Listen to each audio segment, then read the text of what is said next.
Hello, and welcome back to another episode of Edge of Midnight. We would absolutely love it if you would like this video, subscribe to our channel, and check that bell so you never miss an episode. And of course, while you're doing that, I'm going to read some comments from last week's episode. So here we go. Quote number 1. They call it Edge of Midnight because that Lethicus slow burn is crazy as hell. Quote number 2, which is a more tragic love story? Marius' struggle to dance with Lethica without giving the urge to bite her, or the lowly tie salesman Jericho Styx, Briggsy and Nigel's love triangle? No contest. The answer is clear. Quote number 3, seriously. Can't believe that Virgil is gaining clarity of thought and lucidity only to be saying that he used to have daddy energy.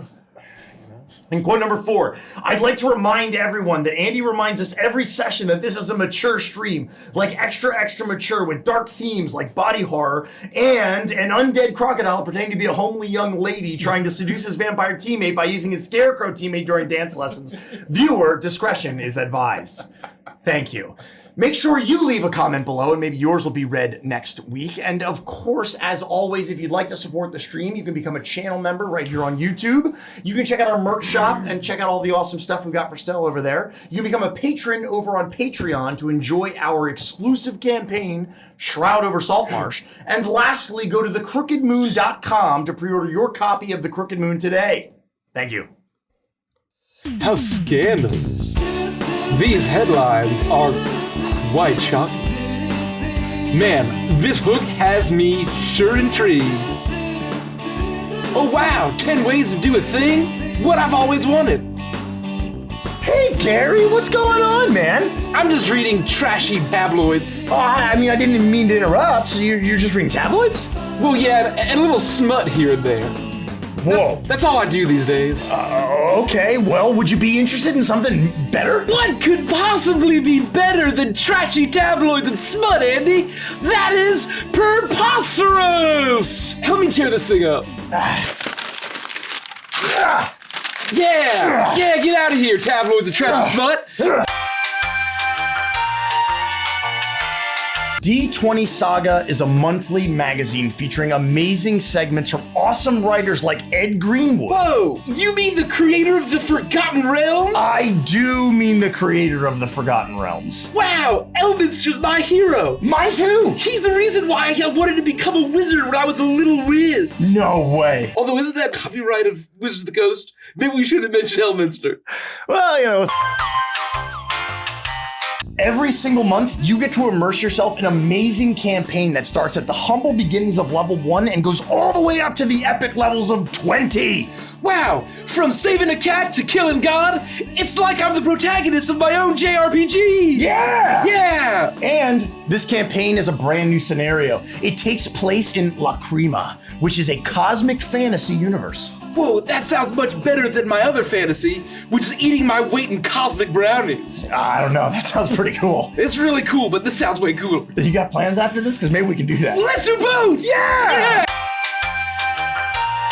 And in addition to all of that, you'll have plenty of content to add to your own games, like races, classes, subclasses, spells, and tons of homebrew rules. Finally, I can encourage my players to stop playing half-elves! Yeah, but there's more to it than that. And tieflings! You also get access to maps that you can download, Whoa. tokens that you can print, STL files that you can 3D print. That sounds like I'm being fully equipped. Yeah, you really are. Like Batman. Let's see how many copyrighted characters I can include in this ad read.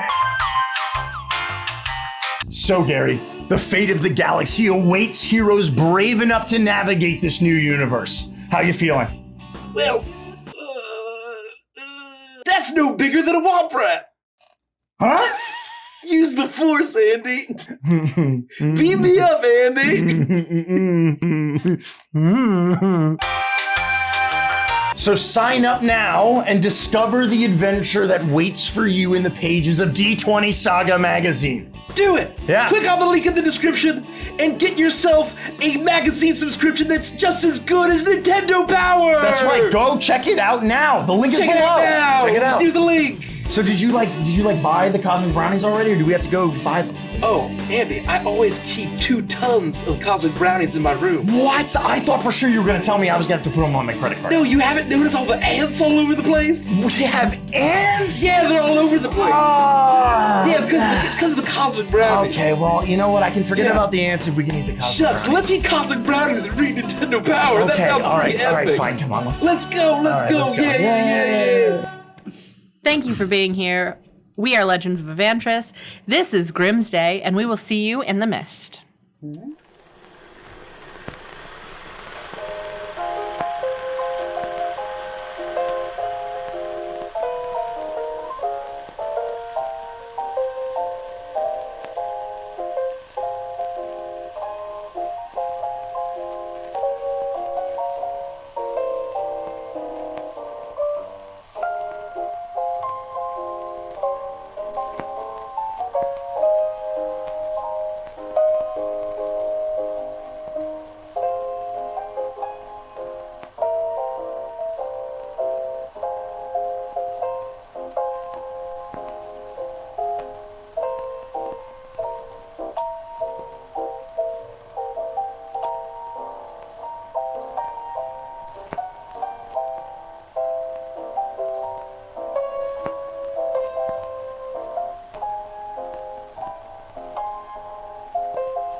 Power is a dangerous thing.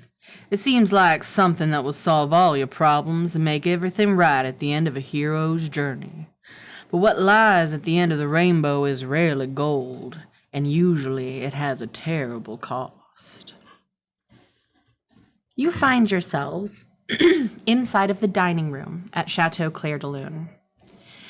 It is here that you see Adella and countless what look to be friends of hers as they drink around the table. She is sitting at the very end of the table in a beautiful beaded dress fitting very tightly to her body. Her long beaded necklace with the planchette hanging at the very base of it. She's swinging it around in one hand as she kicks both of her feet up onto the table and leans back and takes a long drag off of the cigarette, pinched between her 2 fingers as she laughs at somebody's jokes. Philip stands behind her, massaging her shoulders, looking off into the distance, almost lost in thought, but still trying to engage with this woman that he loves so much as you're escorted in via this puppet-like entity, this Ava, as she has been called, as you've all been welcome into this place. You see that there are many chairs along the table that are available for you to take a seat as Adella waves you in and motions for you to join them. You see that towards the back of the room, there's a band in full swing.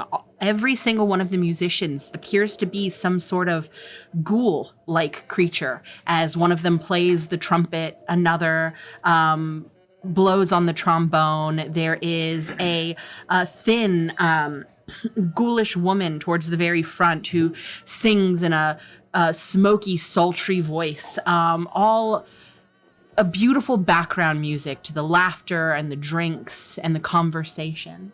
There are tons of people here. None of them seem to be paying any attention to you. All their focus seems to be on Adella. She doesn't stop her conversation as she motions you in, but there are seats very close to her. You imagine that you could move in and sit with her. You could go sit at the tables in front of the band. There are waiters moving about, providing drinks and appetizers. There's food all over the table for you to enjoy. Whatever your heart desires in this moment. Oh. This is... Wow, what a spectacle! Where do we sit? I think we may seat ourselves. I do not see any name plates or anything along those lines. Or is it some kind of test? Secret final test of cotillion? All social encounters like this one are tests of assault. Oh, no. It's all right, Briggsy. Just remember what you've learned. Remember your training. Well, I thought we didn't have to use anything that we learned until tomorrow at the masquerade. It never hurts to keep it all of the forefront of your Oh, mind. gosh.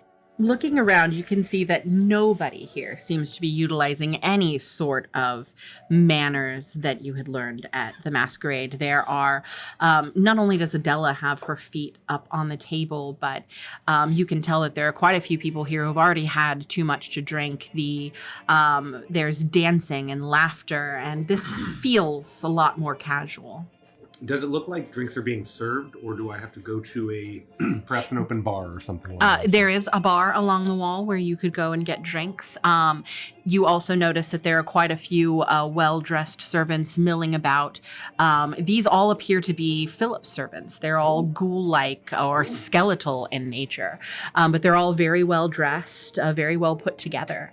And the more that you look at them, the more that you realize that they look less like the reanimated dead and more like there's some semblance of life to them. They're almost more human-like. Can I fetch us all something to drink? I'm thinking something a bit stronger than wine. Ooh, like sarsaparilla? More like some sort of liquor. That would be lovely, thanks. I'll take some too. All right, I'll be back. Well, if they got any kind of fancy soda pop, I would prefer that. Right. And I'll walk off to see if I can find the bar there and just order us a round of beverages, what everybody would like, and bring them back. It's easy enough for you to do so.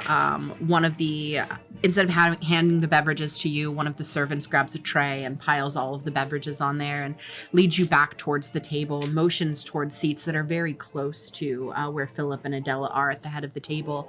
And as you take your seats and take your glasses, you begin to get to take in the fare that's on the table in front of you. You had expected dinner.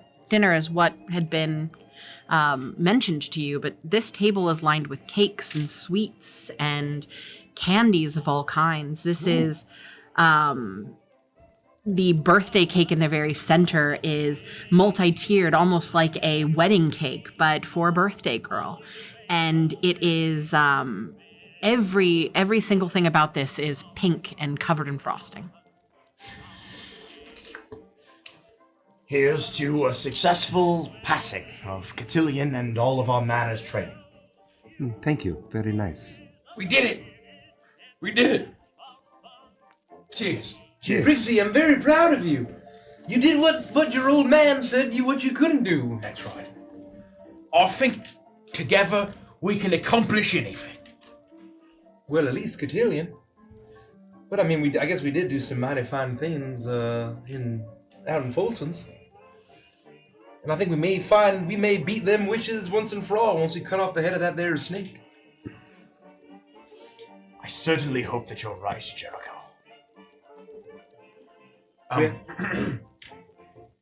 Adella, Is that me? Oh, jeez, very loud.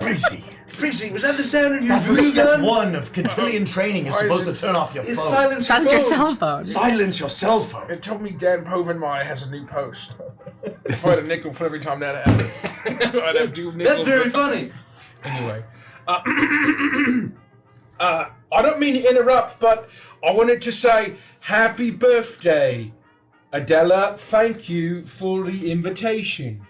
Adella immediately pulls her feet off the table and spins towards you, sitting upright. You see as Philip squeezes her shoulders, but he doesn't look down at you. He continues to look off in the distance as she spins towards you. Oh gosh, Briggsy, thank you so much. It's such an honor to have all 4 of you here with me for my birthday. I couldn't imagine a more special occasion having my sweet darling behind me, my new best friends in front of me, and everybody else as well. This is lovely. The honor is ours. I feel like such a princess. It is. Would you mind if I sang you the classic birthday song? Oh, I would love it. You want to go ahead and get up on the stage and sing it for everyone? Oh, well, I mean, I suppose I haven't had an audience this large in quite some time. since a Corn and Cornalone Day festival, if I recall. She claps her hands and then magically booms her voice and announces to everyone that address your attention to the stage, a performance by her best friend, Jericho Sticks. Ooh. Get him, Jerry! Is this thing on?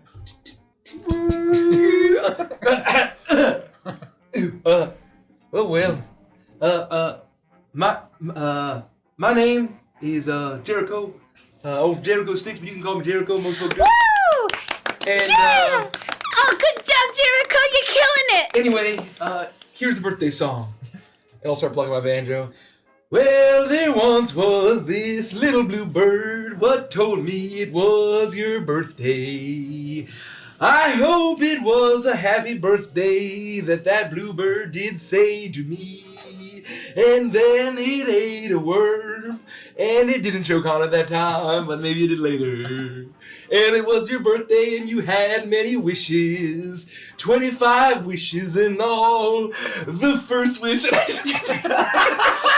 It is the length of Freebird, the live recording session. It's like the episode of Aqua Teen Hunger Force. I get up and I get several drinks over the course of this performance. You do, and a few other people do the same, but nobody says anything. Everybody listens, and Adella more so than anyone else, as she leans forward with her hand on both of her, or her head on both of her hands. She looks wistfully up at you. She seems very, very happy, and no one claps louder than Adella when you're finished. When there's a lull in the song, I start clapping awkwardly thinking it's over, and then it starts going, oh. Briggsy. Oh. I do that multiple times.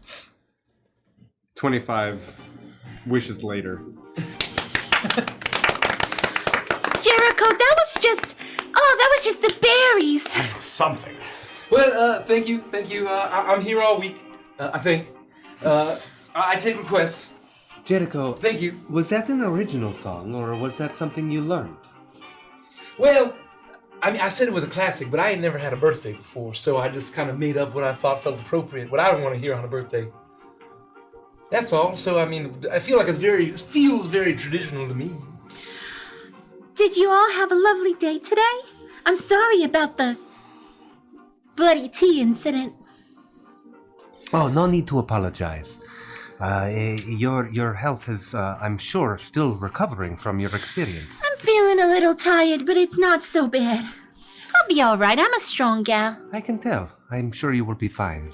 But outside of that, did you do anything fun? You want to tell Adella all about it? Come on. I want to hear. Well, we had a very full day. Many activities. We had our elocution lessons, and that was... And you all passed with flying colors, of course. Musketeerian! Isn't that great? All of it, the whole thing. The whole thing, not just Oh, I'm so elocution, proud of you, but Big dancing Briggsy. and dining and the rest. That's wonderful. It went better than I would have expected. We'll quite have to honestly. get you some trophies or something made up. Is that a thing? It can be. I can have a cotillion trophy? Sure. Trophy! And I can bring it back to me dad and show him? Of course, yeah, I'll have one. We can do that, right, Phil? And he shakes his head for a minute. And he's like, "Anything you want, darling. We can do anything you want." Yes. Well, that's mighty generous of you. I mean, and gosh, to think it's your birthday and you're offering us gifts, and we forgot to gift you gifts ourselves. Oh, your presence is all I need for a gift. I'm just happy to have you here. That's a very funny double entendre. Why? Well, you said that our presence was all that was Oh, necessary. yeah. I see. Does Philip look distracted? Yeah, very. Adella, if you don't mind, I'm curious if we might have the opportunity to speak to your lovely Philip at some point this evening. Sure, I mean, I don't see why not. What do you think about that, honey?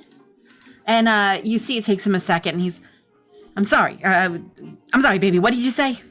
Oh, well, the fellas want to know if they could have a conversation with you at some point today.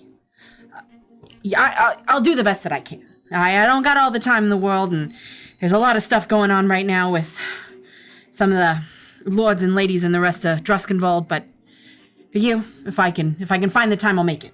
We understand you're a busy man. Philip, is there anything we can do to help? We got the masquerade coming up tomorrow. It's a lot going on. But once we get through this, everything will be smooth sailing. Be good as gravy. We're here if you need us. Tonight it's all about my wife. My lovely Adella. It's a special night. Whatever she wants. He reaches down, he leans down, he wraps his arms around her and gives her a quick kiss on the cheek. Oh, you're just the sweetest. I don't know what I would do without Phil. Keeps my head on straight. Well, I'm awful sorry that he's feeling a little stressed on account of us not killing Mother Midnight and such. And I kind of thought that we had her on the ropes when we burned that one there witch in Folson's. That ended up being Keziah Jenkins, who was actually a good witch. So we did burn a witch, but it wasn't the bad witch. We actually were pretty responsible for a lot of innocents dying accidentally. A witch is a witch, really, when you think about it. But, I mean, you must have done something, because things have been outside of what's going on in the provinces, of course, but all that's been going on for a while. Outside of that, things have been pretty quiet, so I'm thinking you might have scared them off or something. At least now they know they are 4 heroes, I guess? Here to protect Druskenwald? Here we are. I'm not sure I'd go that far, but if we've managed to buy ourselves some more time, and more importantly all of you, then that is what's important.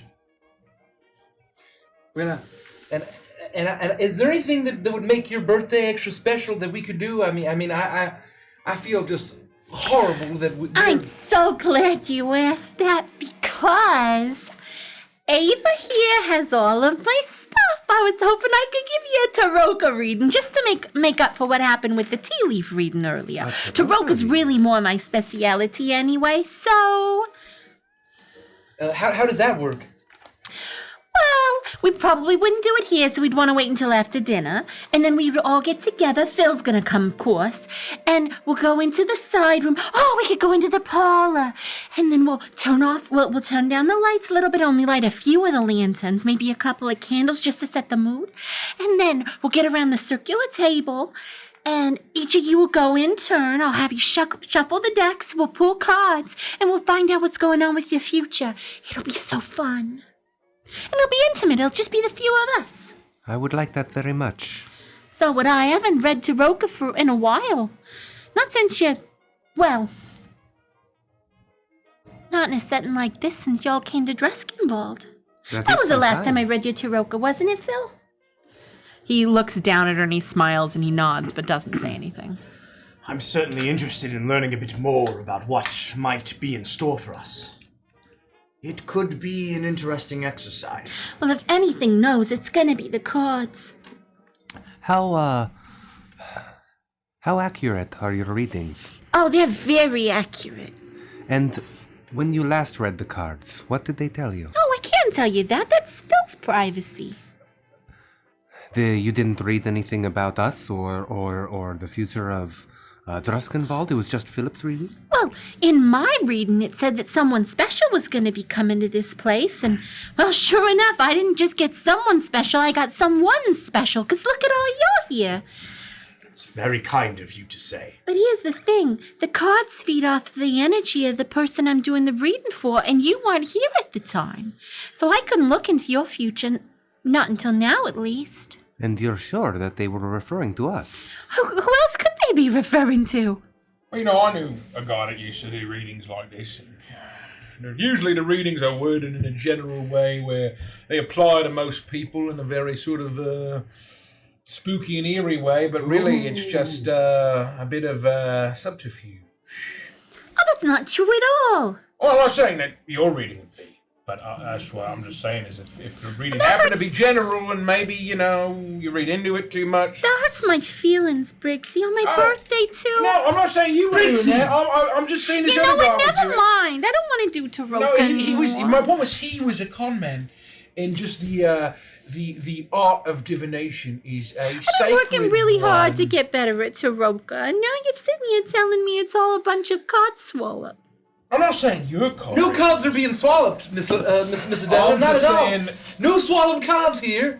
Briggsy is just he's feeling mightily mixed on account of his issues with his father and the resentment and the approval he never received. Hey, who told you about that? You did, very in great detail. Oh, I guess you're right. Adella, please, understand that Briggsy doesn't mean anything by it. We are genuinely interested in hearing what you have to say, and especially what the cards have to say. If you don't believe in it, it's not going to work anyway. I can promise you, we all have experiences that would lead us to believe this.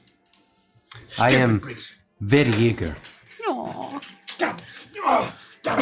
Oh, don't beat yourself up about it, Briggsy. People say things they don't mean all the time. Why don't you just pass me that sweet little cake right in front of you, and that'll make up for it. No, that's a toy. No, that's also a plush toy.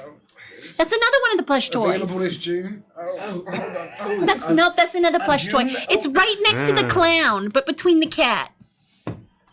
No, not that one. Why do you have so many plushies next to the cakes? Because it's my birthday. You can't have a birthday without toys and presents. This one looks like a goblin. You know what? Fine, I'll take the goblin. Okay, yeah, it's a goblin cake.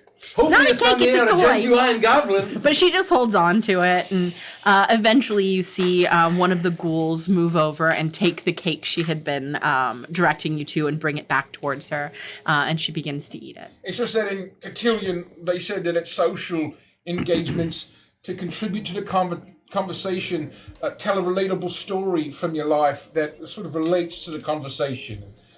So, anyway, I'm sorry that Are we still on this? Can we just drop it? Stupid Briggsy. Oh, God.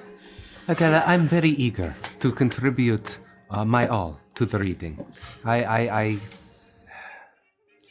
am curious what it has to say about my destiny and Oh, I the future. can't wait. I'm sure they're all going to be incredibly positive. We have... Me too. Yeah, gosh, we've been waiting for a little bit of good news, especially after those terrible nightmares we had last night. Even if they are not, we will at least know that the storm is coming instead of going in blind. That's a fair point. It's always good to know what's coming so you can prepare for it. We can't do the Teroka card readings anyway until after we have dinner, so eat up.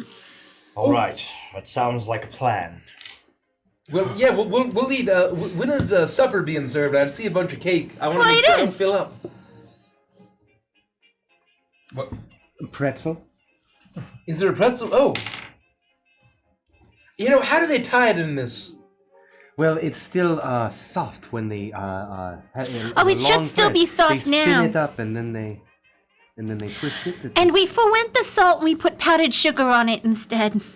Oh, like one of them cinnamon sugar pretzels. Hmm? I just don't know how they do it. I feel like it's witchcraft and wizardry that makes these pretzel shapes. You ever tied a knot before, Jerry? Well, I've gotten tongue twisted. Is that a knot? No.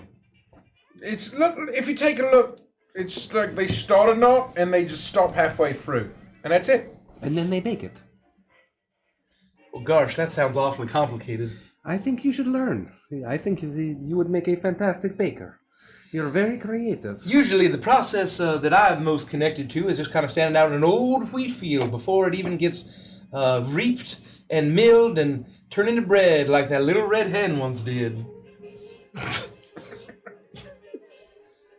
You're familiar with the little red hen, aren't you, Miss Leathercut? I have heard a similar tale, though it was not.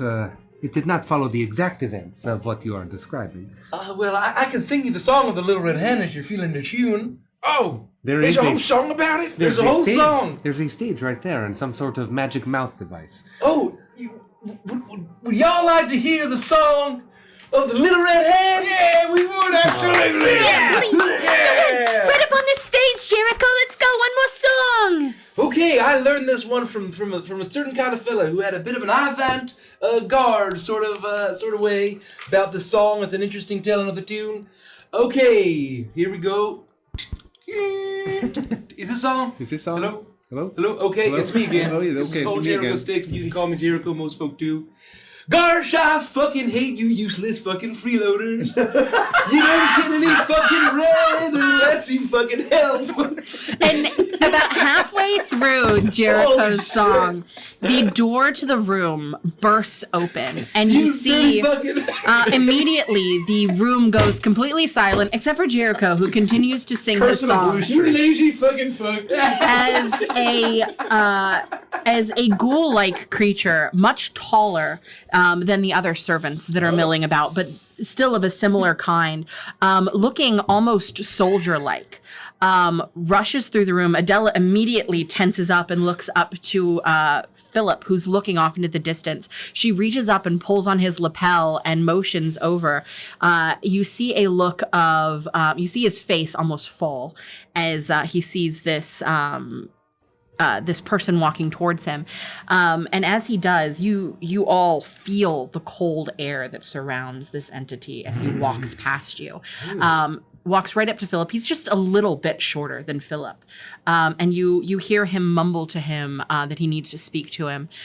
Philip lowers his head, and this person whispers to him. You see a breadth of emotions move across Phil's face before eventually he nods. The gentleman turns around and almost military style marches out of the room, slamming the door shut behind him. There is relative silence for a minute, all but Jericho still singing up on the stage, having not stopped a single beat of his song during the course of all of this. Go ahead. And I'll finish up. As far as friends go, you're a 0 out of 10. Or my name ain't the fucking little redhead. Nobody claps. Lethica will do a little like. Except for the two of you. Nobody else claps. Yeah, cool. Adella is just staring up at Philip, and he looks down at her, and immediately you see his face fall. And you hear her say, Oh, Phil, not now, honey. It's my birthday. Tell me it isn't so. I'm sorry, honey. There's nothing I can do about it. It's stuff I've gotta deal with. You know I wouldn't leave you on your birthday if I didn't have to. But I have to deal with this. We've got the masquerade, my darling. And he reaches down, he rubs his hand along her cheek. You got your Teroka readings tonight. You've done one for me recently. You don't need to do another for me now. And I promise, I'll make it up to you tonight. You see a sparkle light in his eyes for a second. She looks up at him. You see a pout on her face. Your pouting's not going to work on me today. You know I've got to handle this. And he rubs his thumb along her bottom lip, and her pout goes from a pout to an actual frown before he smooths it into a smile. Come on, honey, smile for me. You know I can't leave with you looking like that. Eventually, a smile lights her face, and she reaches up and squeezes his hand. All right, honey. But don't stay out too late, all right? It's my birthday. And maybe I can convince him to walk in the gardens with me later. He leans down, he kisses her cheek, he tells her he loves her. And then he motions to all of you and just nods to you as he takes his hat that had been resting on the top of his cane. He puts it on his head and he strides out without another word. Once he's like out of the room or out of earshot, and I feel like I can lean in to the other people at the table so that Adella can't hear so much. It's kind of like an aside, just in. Yeah, she is watching Phil walk away, and she looks sad, but she's trying to keep up a brave face. Perhaps Jericho's still on stage. Maybe he hasn't made it back. Maybe he's made it back. He's like tuning his banjo. Okay. Thank you. I'll lean in to Lethica and Briggsy and say, Well, this reminds me of a cup. I do not like this. I'm growing restless. No armor, no sword. And we're sitting here in this reprieve. It's nice, it's opulent, but we have to do something. All we can do is wait. We have much to learn about the different provinces, the lords and ladies of this place, about what is actually happening with Philip and the power struggles he seems to be contending with. We must just enjoy this time. We must just try to nourish ourselves in this luxury as long as we can.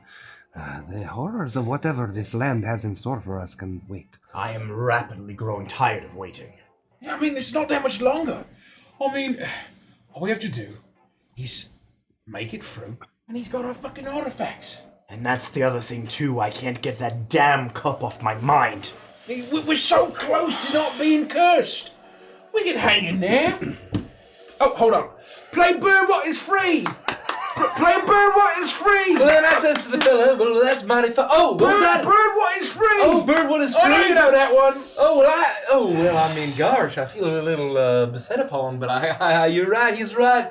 I do know Bird What is Free. So anyway, all right. Here's the deal. We're in a spooky, horrific land of death, full of like crazy Halloween monsters.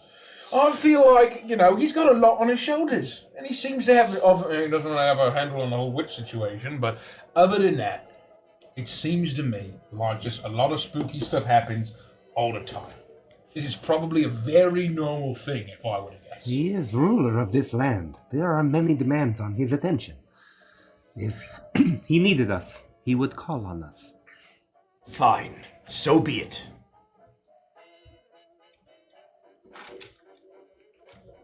Oh, this is my favorite part. I know that Oh, no. 'Cause I'm as free as a weird old gross crow now. And I know that I loved you and now I'm gonna leave you and that's really sad.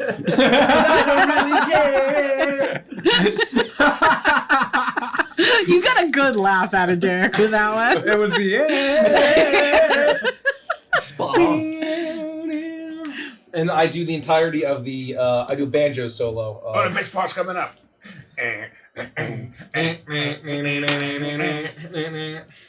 And this happens. jamming.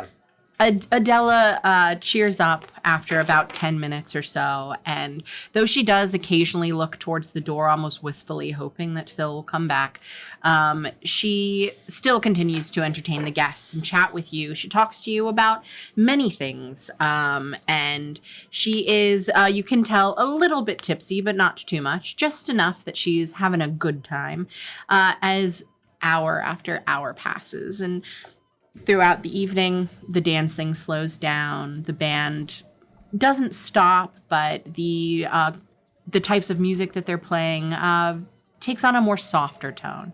And you begin to notice that couple after group after person starts to leave, until eventually the band is playing softly in the background, and it's just you and Adella and the bartender and just a handful of the waiters as they're milling about taking any of your orders. And she seems to realize this as she looks around. Oh, it looks like the night's finally coming to a close. It's just us here. Well, did you want to go ahead and do those Teroka readings? Your stuff? Did you need any dessert? I mean, I wouldn't mind a slice of cake. Oh, yeah, of course. And she motions for one of the waiters, and they head towards the gigantic birthday cake in the center of the table. And they cut off a huge slice of cake and bring it over to you. I bet this tastes real good. It's quite good. Well, maybe you're not ready for that one yet, but your kids are gonna love it. I've been on Jericho sticks. You can call me Jericho. Most folk do. Good night. Oh, great job, Jericho. You did fantastic. Well, rough crowd tonight, folks. Thank you for applauding. I didn't get any tips. I had my hat out the whole time. Oh, were you expecting tips? Well, I don't know. Sometimes. I was kind of hoping. I know it's Miss Adella's birthday. But I can't afford any kind of present for her. Well, here you go, Jericho. And she reaches down and she takes a beautiful strand of these iridescent pearls off of her neck, and she hands it to you. Here's a tip for you. You can have these. This seems like it's worth quite a bit of coin here, Miss Adella. Oh, yeah. For me? For you. For real and for true? For real and for true, just for you. Well, you are mighty kind, Miss Adella. I thank you. She jumps up from the table and she bounces around the chair, and she gets up on her tiptoes and kisses you on the cheek. Thank you for playing for everyone tonight. I know they just loved it. You did a fantastic job. Well, it's my birthday and a little red hen fucking freeloaders. Jericho! Happy birthday, a little blue bird wants choked on a birthday worm. Watch your language! Tug it on the birthday worm. She giggles, her curls bounce, and she takes her seat back at the table. And a gold coin from me for the performance. Oh, Miss Lethergo, thank you for this. Gosh, I don't think I've had this much wealth in my entire existence. Gosh, what would Virgil say about this right now? I'll take it and I'll put it in my various pockets. And it'll burst through my one pocket. Okay, this one needs to sit up a little bit. The hand of bag comes up. Well, I know that we haven't really seen eye to eye after you snapped that little girl's neck, but go with the coin. Jesus. That's blood money, Jerry. Yeah, he's awfully generous. I suppose I can't say no to that. I can't turn it down. All right. Can't turn it down. Really bad eggs. We finish our cake. You do. Is there anything else that you need from us in order to do this reading? Oh no, I guess we'll adjourn to the study and get everything ready. We'll make it really aesthetic. It'll be lovely. Oh, I can't wait to learn my future. This will certainly illuminate our path forward. Thank you for offering to do us a favor on your very wonderful birthday. You're looking a little stiff tonight, Briggsy. You can, relax a little. It's just me. Well, I mean, I'm trying to be polite and fit in with the upper crust. Oh, you're so going to have speak. to worry about that tomorrow night at the masquerade. Tonight's a night for relaxation. I know. Let your hair down. I'm going to grab a drink for the road then.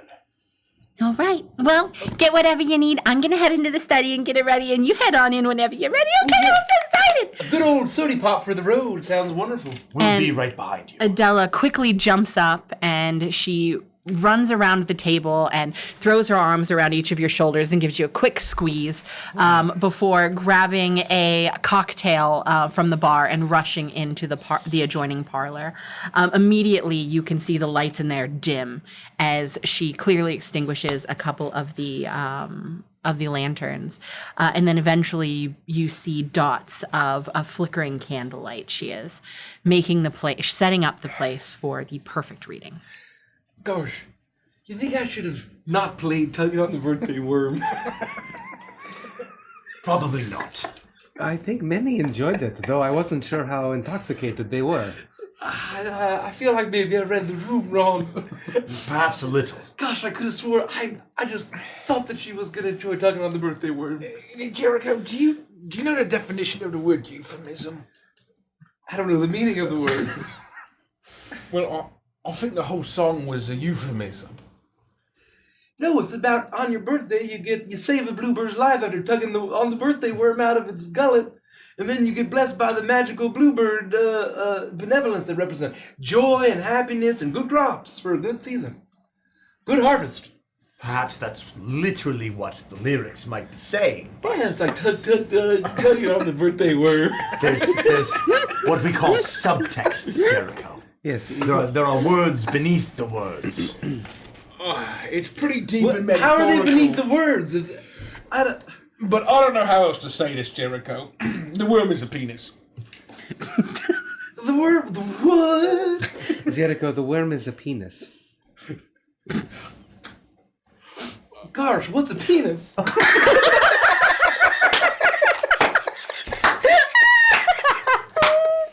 take that rum, please, Mary. We should quickly head to the study. I get up. Thank you, Marius. Thank you, Marius. And I'll follow Adella. Oh gosh, a nice sody pop. Strong. You don't know how much money I would have paid to be Scrim in this moment. All I wanted to do was ask Jericho if he had a penis. But Marius would never, ever, ever do that. I'm gonna hum in this on tug, tug, tug, tugging on the birthday worm. I will, after I hand out the drinks, I'll kind of usher us towards the study and Every single party, there's someone who knows nothing about sex. Whoa. I don't know why all of a sudden the music stopped and came back on. That's awful frightening. loud. I didn't do anything Ghost with in the that. machine. Tornado. But with that, you leave the kitchen, or you leave the dining room, and you head into the parlor. It is here that Adella has the room completely set up. You see a circular table in the very center. You see 5 plush chairs around it. A very low fire crackling in the hearth directly behind her, casting her in shadows as she has thrown a transparent dark purple shawl around her shoulders that's dotted in silver beads that makes it almost look like the night sky as she sits at the table, and you see that there is a deck of Teroka cards laid out on the table, and she's muttering to herself and looking down at the cards, occasionally picking one up and looking at it and humming to herself before putting it back down. And as you enter, she can almost sense it as she quickly whips the cards up and begins to shuffle them. All right, so who wants to go first? I'll scan the room. Take a seat. I imagine that she has darkened most of the room. She's put transparent pieces of fabric, like gauzy pieces of fabric over the lanterns and dim them enough that they won't catch fire, but that it disperses the light in a very evocative way. The room is exactly as you would imagine it. Lethica could stand for it to be a little darker, so she uses Shadow Snap to extinguish a few more of the lanterns just to bring everything down. Okay. Oh, we really want it to be dark and spooky in And here. then I'll All take a right. seat. I care not who goes first. I just wanted to make sure we were all in the mood. So, Mary, how do you reckon he thinks you got cursed in the first place? Jericho? How does Jericho reckon that I was cursed? What if he doesn't know what a penis is? Now is not the time for this conversation. Just can't get it out of my head. Oh, my. Briggsy, please. Oh, all right. Gosh. Well, take a seat. Come on, it's time. Pardon us for our delay. right. We're ready. Who wants to go first? Oh, how do we pick an order?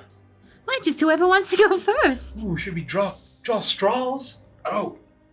Or was it like, whoever's oldest goes first? We could draw some straws. 1, 2, 3, 4. Oh, that's a great idea. And I'll pull out 4 straws from my my sleeve. All right, so which one of you wants to go first? You're gonna draw lots? Well, yes, I pulled some straw out of my on perfect. account of being a scarecrow. I've got plenty of extra straw. It seems parallel to the randomness of the card drawing. Yeah, to sure. choose a random order. It might have a little bit of gargoyle, demon, ichor, and perhaps a little bit of weasel familiar guts and other stuff that we faced and fought, but it's no worse for wear. Well, I'll draw last because I plucked them. And most of us couldn't possibly be any more cursed than we already are, so... I want to go first. Okay. Don't let me look, though, because I technically cut these. In the meta of the universe. Let me pull this one. This one feels nice. Oh, mighty fine. Nice choice, Briggsy. I'll draw next. Nice choice, Sir I Marius. think this is going to be the long one. Nice choice, Miss Lethica. Nice choice, Jericho. Perhaps we should compare. Let's compare straws, Let's compare sticks. Straws, that is, straws. Well, Looks gosh, like- I got the long straw. I'm third, Jericho's last, Lethica's first, and Briggsy is second. It seems that I have drawn the short straw. All right, well, I guess I need you to shuffle the cards, and then while you're shuffling the cards, think about all the things that have happened to you, what you want to know, and when you feel like you're done, pass them back to me. You shuffle so nicely, Miss Lethica. Thank That's you. what I was going to say. It is not very pleasant. my first time. Well, you're full of surprises, ain't you? I don't know why Virgil's so suspicious of you. Right, I'm going to go ahead and I cut the deck for you, and then what I want you to do is I want you to take this, Yes. and I want you to flip over the first card you see, or the first card on the top. The priest. Okay, well, the priest is a beacon of faith and spiritual guidance. This card signifies a time of reflection and inner peace, call to seek higher truths and moral clarity. The priest guides towards compassion, wisdom, and understanding. Embrace the teachings that resonate with your soul and find solace in your faith. I mean, that's you to a T. That's exactly right. They really are magic cards. See, Briggsy? Does the first card come in an order or position on the table? Is it the present or something along those lines? Well, some people want to think of this in the past, present, future tense. Oh. And really, it can be that way, but it's up to the cards to decide. It feels very appropriate. Interesting. All right, the next card. The traitor. That's, all right, interesting. The traitor reveals betrayal and deceit. This card warns of false friends and hidden enemies, those who smile to your face while plotting your downfall. Trust must be earned, and the traitor reminds you to guard your heart and be wary of those who seek to deceive. Unmask the betrayers and protect yourself from treachery. No way that it could possibly mean any of us. No, I do not think that it means any of my allies. No one in this room. I would hope not, but it literally says false friends are hidden enemies. And I do not believe any of you are false friends. Well, you just be careful, Ethica, and you keep your eye open. You watch everyone, no matter how much you trust them, okay? Can I ask a question? Always be Sure. on my guard. If that's allowed in this sort of thing. Yeah, sure. Is it possible that the traitor is Lethica herself? I guess it's possible. That's not... That's... But it seems more like it's talking about someone Lethica knows. But then who does Lethica know better than herself? The next card, Lethica, if you would. I shouldn't say that. Where's Virgil, by the way? No, I don't know. Probably perched somewhere doing something naughty. Oh. Do you have a way of calling him? Virgil, I know you're technically in there. Are you snooping around somewhere? Virgil. Well, I'm getting a... I'll call him later. Sorry, I don't want to interrupt your reading. Oh, it's very rude. The Mist. The Mist's an enigma shrouded in uncertainty. This card signifies a journey into the unknown, where clarity is obscured and paths are hidden. Embrace the mystery and venture forth with courage, for the mists conceal both danger and opportunity. Trust in your instincts and navigate the fog with confidence. Well, that's positive. Oh. That was sort of Yogi's thing. Yes. Yeah, but with Yorgi gone, someone's got to be in tune with the mists, right? Well, and wasn't that what your, I didn't mean to peek over your shoulder, but isn't that what Mr. Druskenwald said? Lord Druskenwald, I mean? About what you were going to receive? Does it have to do with something with the mists? Vinel. So what? Excuse me? You're speaking of the treasure that I am going to receive? Yeah, that strange-looking bell. It's with a B. I thought it was... yeah. Just the bell, yes. No, it is. Jericho's an idiot. Oh, okay.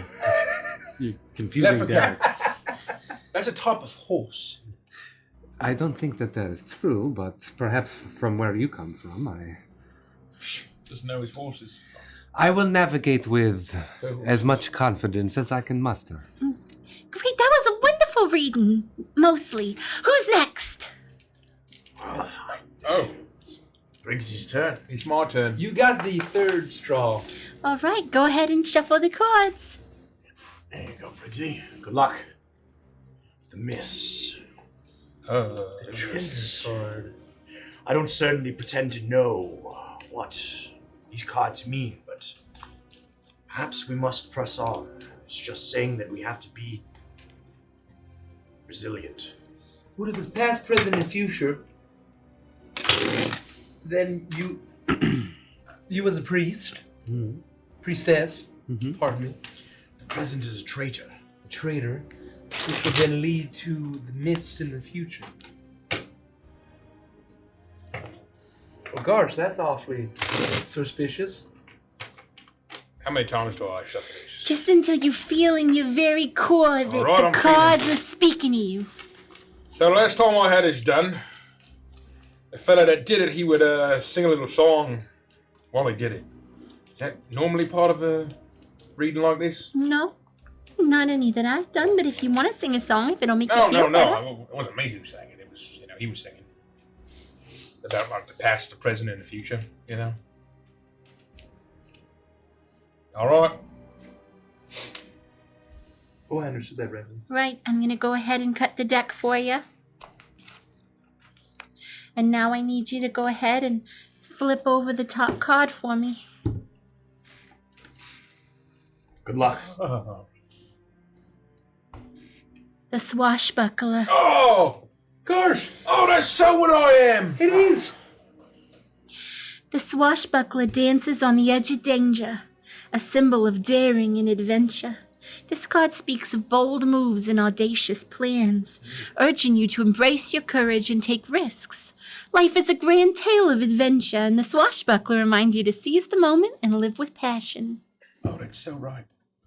That was a great one. Wow. I'm starting to think this isn't coincidence. It really is. The genuine. executioner. The executioner. A grim reminder of finality and judgment. This card signifies the end of a cycle, a decisive action that cannot be undone. It calls for clarity and resolve to act with conviction and accept the consequences. The executioner's blade is swift, cutting through doubt and hesitation. That's not so bad. Well, is Briggsy gonna die? Or you gonna kill somebody? I'm sorry. You can pull it. The Dark Lord. Oh. The Dark Lord embodies power and tyranny. This card warns of a figure of immense influence, one who rules through fear and dominance. It may also reflect your own struggle with authority and control. Confront the Dark Lord within or without and challenge the oppressive forces that seek to bind you. Why was mine so much spookier? Certainly appears to be ominous. Is there any chance that this Dark Lord is referencing that Mr. Crossroads you're always talking about? I think it probably is. Well, who's the executioner, though? If it's not him, unless he's also the executioner, and maybe he's even a swashbuckler, and it's not even me. How do you feel about this Mr. Crossroads? You seem to speak about him with at least some sort of favor. You've never seemed scared of him in the past. Well, he's a tricksy bastard who fucking, pulled the wool over my eyes and got the better of me. Better of me greed. But is he really evil? No, I mean, how do you define evil? He has his own aims and his own machinations, I suppose. Did they involve Dark Lorditude? Perhaps it's not him. It was simply a question. What Wanted if to learn more? What if the Dark Lord's gonna swashbuckle me head from me shoulders? I'm not so sure that the cards are supposed to be that literal. I don't think it loops back around, Briggsy, unless I'm misunderstanding. Oh, it doesn't like a... Does it loop back around? What if it's cyclical? They can. I was under the impression that it was a bit more of a metaphorical thing. If it doesn't loop around, what if I swashbuckle his head from his shoulders? Or what if you're the traitor that Lethica's worried about and you're gonna swashbuckle her head from her shoulders? Oh! Well then, who's the Dark... Am I the Dark Lord? Do you become the Dark Lord? Does Briggsy become the Dark Lord? Oh. Oh gosh. Don't look so excited No, about it. no, That's no, not a good thing, Briggsy. I'm not a Dark Lord. I swear. Well, Briggsy, I think you'd make a mighty fine Dark Lord if one of us had to be one. Oh, you really think so? I mean, he's think not so. wrong. I do think that's true. But you shouldn't want to become one of those. No. They're bad. No. I would never want to be a Dark Lord of all Virgil things. always says it's always better for a fool and charlatan motivated by simple base pleasures and greed to get elevated to power because they're easy to manipulate and utilize for your own aims. All right, well, moving on. Marius, do you want to go ahead and shuffle the deck? I do not believe you are a Dark Lord, Briggsy. Yes. Nor do I believe that you're going to betray me or cut off my head if you could. My eyes narrow at Jericho as I begin to shuffle the cards. And while I'm shuffling the cards, I'm thinking about what Adella told us, thinking about what we want to know. And Marius wants to know, how did Philip Druskenwald get that damn cup? And he's thinking about wanting to know the future and the answers. And the whole time that he's thinking and shuffling, all he can hear is the thump, thump, thump of Lethika's heartbeat. And it's extremely frustrating. Here, I'm finished. Oh, that took you much longer than everyone else. You must have had a lot on your mind. Yes. All right, if you want to go ahead, can I cut the deck for you? All right, I'm ready. The Avenger. The Avenger, a symbol of retribution and justice. This card heralds a time of reckoning, where wrongs are righted and vengeance is sought. You are called to be the arbiter, to balance the scales of fate, embrace your inner strength, and pursue justice with unwavering resolve. Oh. That's totally your That's thing. a good one. That's so you. Yeah, it's basically you, just like Swashbuckler was me and Priest And was Lethika. Priestess, that's exactly right. A Gosh. pattern does seem to be emerging. Oh, I think I'll have a nice first card. I am the one who swashbuckles. There isn't much on this planet that gives me pause. But I'm worried about flipping the next card. Oh, it's gonna be all right. The Tempter. The Tempter whispers of desires and forbidden fruits. This card warns of temptations that seek to lead you astray. Promises of power and pleasure that come with a steep price. Beware of this seductive allure, for the Tempter's gifts are often poisoned. Keep your heart and mind steadfast against the siren's call. Could have used that card nearly 80 years ago. Maybe it's not about who you think it is. Oh. I'm not so sure I'd fall for the same tricks twice. There's no one else that you're feeling tempted by? No. The Beast. The Beast represents primal instincts and untamed curiosity. This card reveals the wild nature within, a force of raw power and unbridled emotion. Embrace the strength of the Beast, but be wary of losing yourself to its savage urges. Balance your inner beast with wisdom and control. I was confiding in my friends earlier that I've been restless. Being here, as wonderful as it is, so much work to be done. Sitting here feels... I don't know. I'm sorry. Thank you for your time. You're welcome. I'm sorry it's made you feel a little icky. It's not your fault. Look at this fucking nightmare. Oh god, I'm so glad I got the Dark Lord. Briggsy! He can't say that just because he got a spooky, terrible reading. Oh, I mean, look at the art on that card. No, he's right. This is concerning. Something dark deep within. Isn't there, Marius? Perhaps. That's why we're being warned of it, so we can do things about it. Well, Jericho, take the cards. I guess I'm next. I guess there's no one else, no other straws, no one. Well, okay.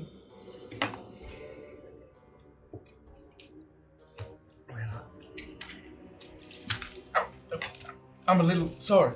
Do you know? I somehow have a dexterousness when it comes to instruments, when it comes to implements. Jericho, just do a mash shuffle. Spread them around. What's like a mash shuffle? It's when you spread them around and they pile. It actually is the most random way to shuffle a deck of cards. Oh. I ain't no card slinger. I ain't no hustler. Oh. I want me nerdy mates that played Marshall the Scattering shuffle that way. I just did this, okay, and does then decks are this count, Miss Adella? That's fine. Isn't that fine, Okay. Adella? Yeah, whatever works for you. I'm sorry. You Yeah, no, that's fine. Just don't bend them or I'm anything. being gentle. I'm being gentle. That's why I'm doing this. I don't want to hurt your cards. It is a lovely deck. Thank you. You must have had it for some time, I Oh, imagine. yeah, for as long as I can remember. I don't even remember where they came from. I got them when I was a little girl. Really? I just without Virgil here, I don't have any of the dexterousness. He's really leaving me hanging. Really feel put out.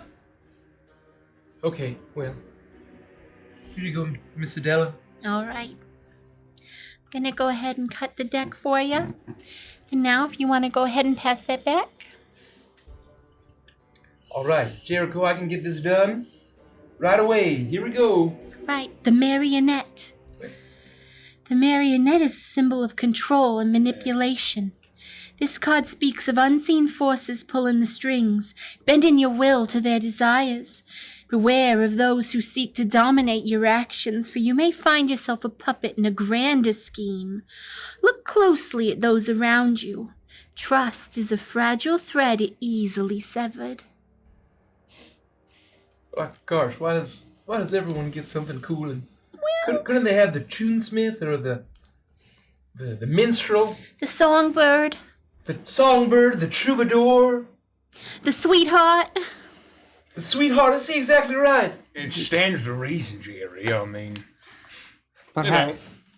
how many options are there? I mean, what are the odds that somebody who wrote a deck of cards, ages and ages ago, thought of, banjo playing, song singing, scarecrow fella? Perhaps that will be the next card to represent Yeah. your present. You're right. Because your past was a little spooky-ooky, right? So it goes to saying that your past card would be a little iffy, but maybe your present and your future will be great. Present will be just fine. Okay, I'm pulling it.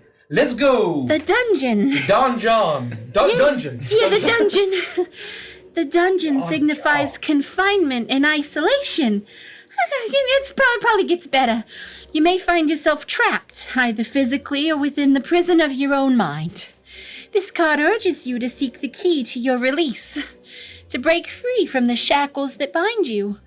But remember, even the darkest dungeon has a hidden door to freedom. So it ends positively. Well, maybe this is a good thing. Yeah. There's a door to freedom. I don't know if I like that wording necessarily. Could be fine. Cars, what are you thinking?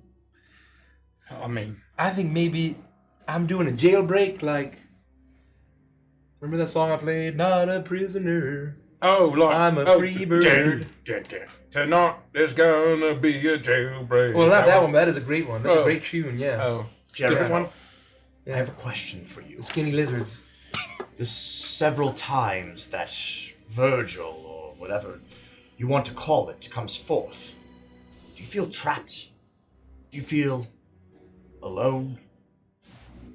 Are you aware of what happens when that entity is brought forth? Well, I mean, it's dark. And it kind of feels like I'm in a metal confining device. Like a cage? With a perch.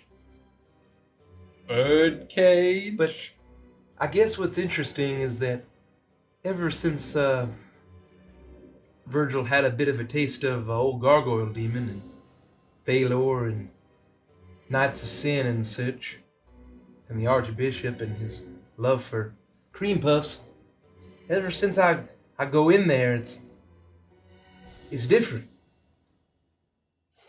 Like, it's me, and it's Virgil, but there's something else in there with us.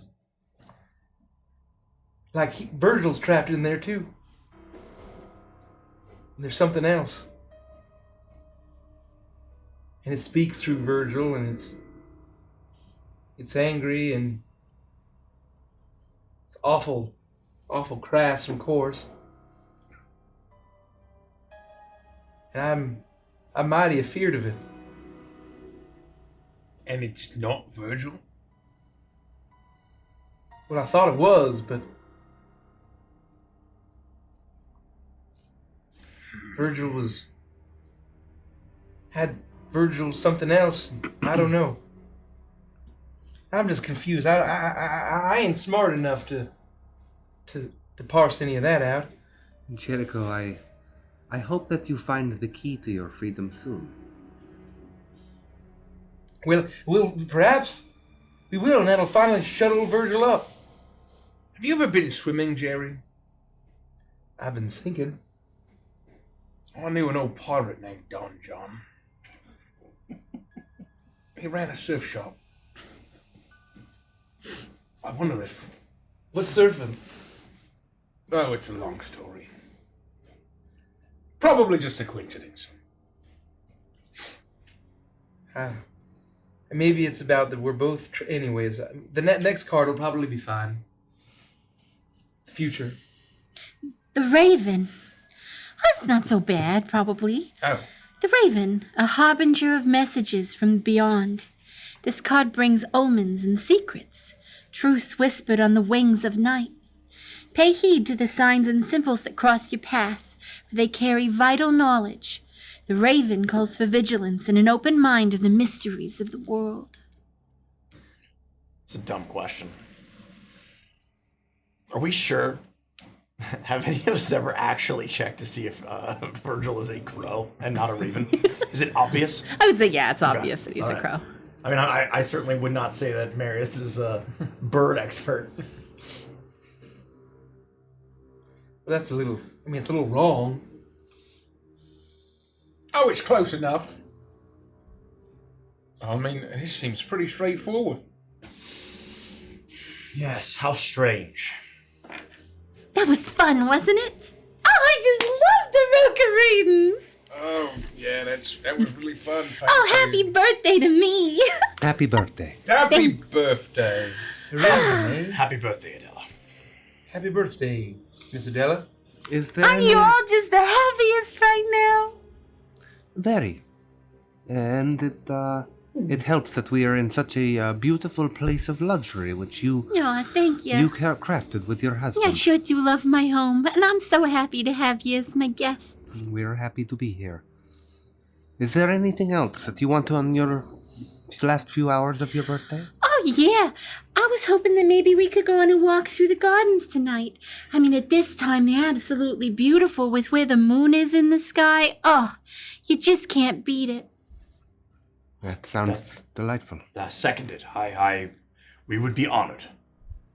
Gosh, that sounds like the perfect thing to do after a ball or a dance or a birthday soiree. That's what Briggsy would always say. Well, To go on an evening stroll in the gardens. let me go change out of this outfit. It's a little too fancy. And she shimmies, and all of the little beads jingle in the firelight and catch the light.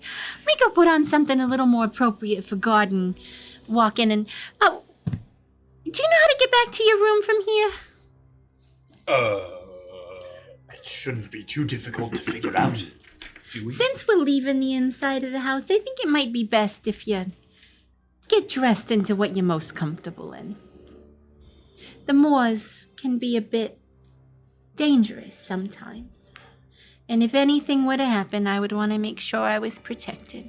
Not to worry you or anything, I'm sure it'll all be fine. I just... No, please. There's no need to explain yourself. We will Philip's gladly. Philip's not at the Chateau right now. And I'm worried. Pardon me, I'll just be honest. I'm gonna spill all the beans. I want to look out over the barrows. Just want to make sure everything's okay. We will happily escort you, and more we are becoming defenders of this land. Yeah. You are very much a part of it, and Perfect. it would be an honor to be at your side. Plus, I've been out of my armor for far too long. I need the weight of my sword on my hip. I'm good like this. Okay, well, if you don't want to change, that's totally fine. If you want to change, love it. I'm going to change because this is not as comfortable as it was 4 or 5 wine glasses previous. So I'm going to go get into something that's got a little more room in the tummy. I'll be ready in 10 or 15 minutes. Okay, great. Where should we meet? Why don't we meet in the entranceway and we'll head on out through the back door out to the gardens. Done. Okay, Well, I'll see you in about 10. We'll see you soon. Probably 15. Bye! For a birthday waltz through the hedgerows. She hops down off of the seat and quickly rushes out of the door and deep into Chateau Clair de Lune, where you imagine she's heading to get changed.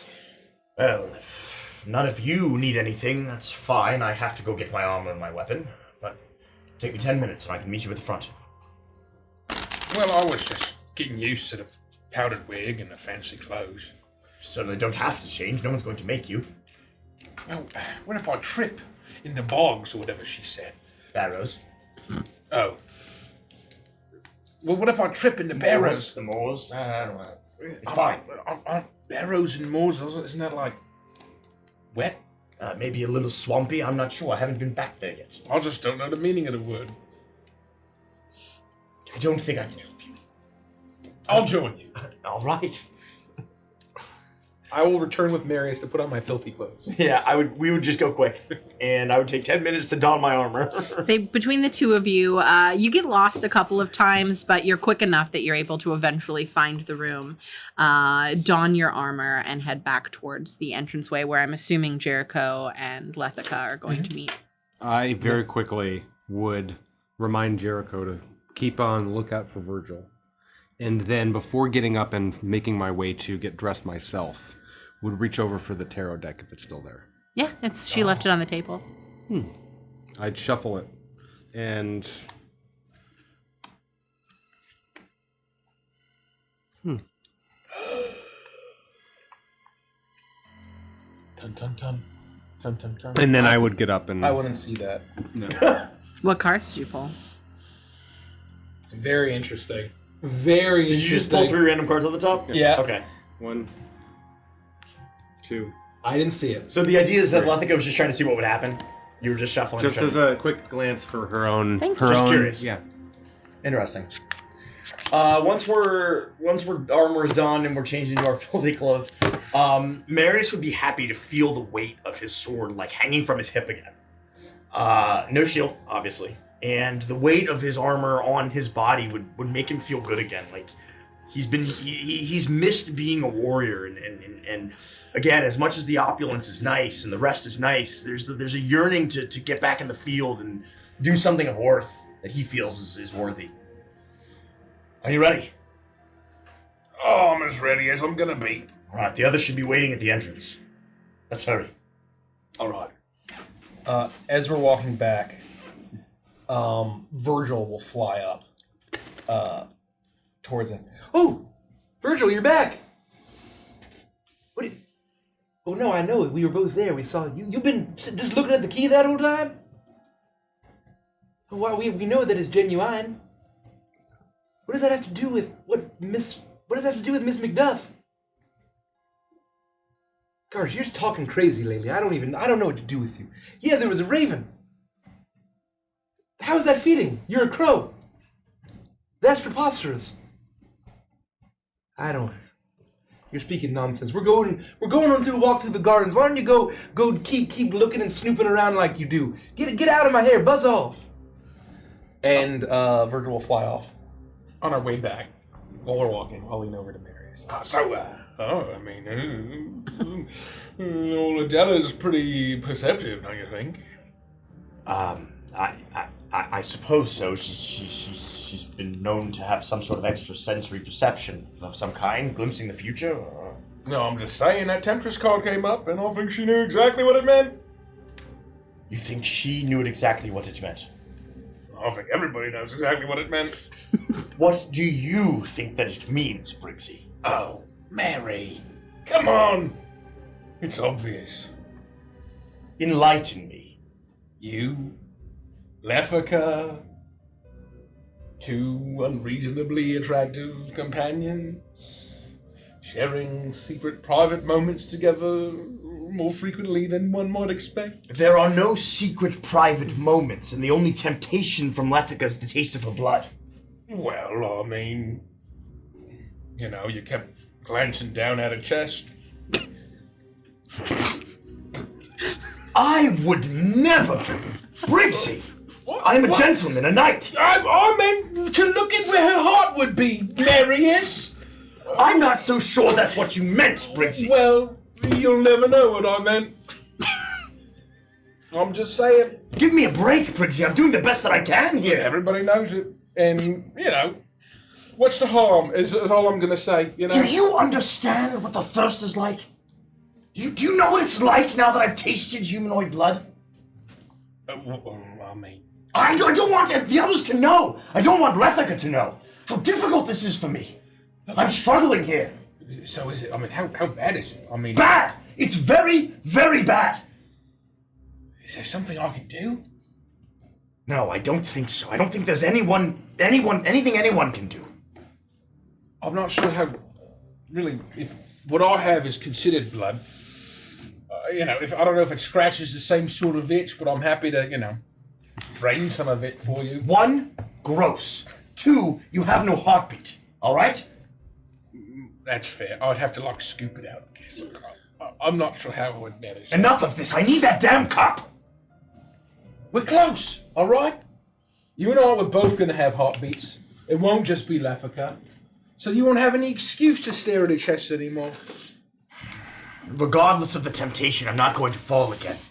I'm not going to give in again. Whatever happened when we were back there, I wasn't conscious. It wasn't me. I was in a dream. And then I awoke, and the next thing I knew, it was what had happened. Look, I'll get it. You know, I've been in the heat of the moment. You know, feeling things. You're incorrigible. No, I swear. what I mean is if we're in the heat of combat. And all of a sudden, I'm like, I'm a little hungry. I'm just a wee bit peckish. And I'll take a bite of some nasty, disgusting, gross thing. And it doesn't taste good. I can't even fucking taste it. I would assume it doesn't taste good. But I feel some kind of urge to consume. I mean, it's not very strong, but it's there. I haven't told anyone this. That almost happened to me. Against one of the hags. Oh. Yeah. I was worried what might happen if I drank the blood. I resisted the urge. I mean, they're certainly not human. Humanoid, of whatever they might be, but it weighs on my mind. What would have happened if I had consumed hag's blood? Oh. You think you would have gotten, like, magical powers? Like shape-shifting into a gross pigeon weasel? I think it would have been very bad. It weighs heavily on my mind. I'll just get temporary hit points. I mean, it's not that cool.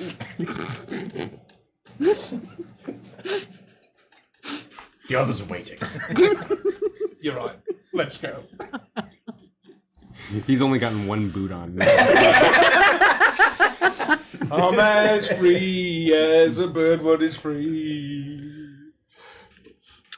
It is around this time that you all convene in the entryway, and you see that this is a large portion of this chateau. The way that it's shaped is almost square-like as the wings come out on either side.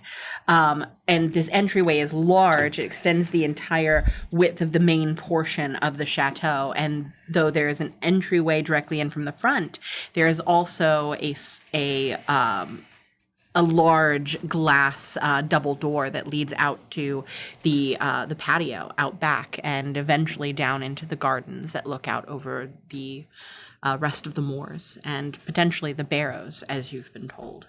Why is it not playing music? I'll just skip it. And it is here that you find yourselves in this hall, in this area. You all meet up? It is strange to put on this outfit again. I know it had not been much time, but it has been such a nice thing to have different outfits during our time here. I don't know. I feel good. I feel better. I feel strong again. And safe, yes. Though I admit I miss the silk pajamas. I miss my frilly cuffs. Well, my jacket and such are getting a little ratty and worn. Maybe I can have one of them fine tailors that very kindly Mr. Old Henri to make up some folksy clothes that might be more comfortable. I think that would be wise. It would be nice to have a few patch-ups here and there.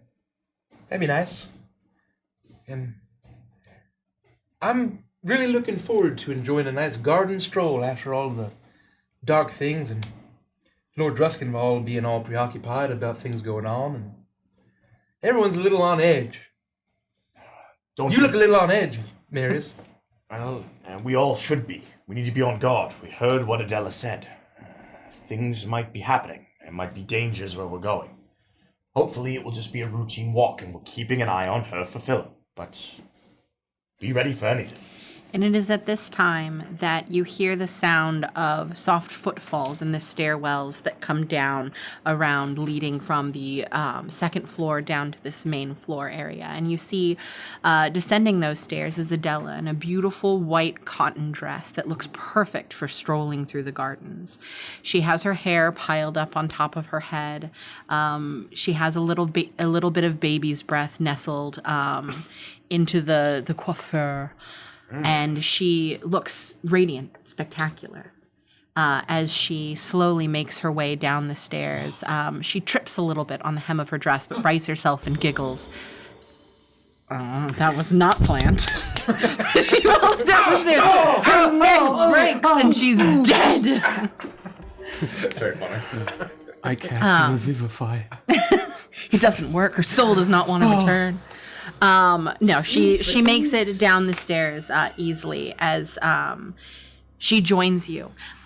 I'm so ready. Are you ready? We should only be down there for a little bit, I think.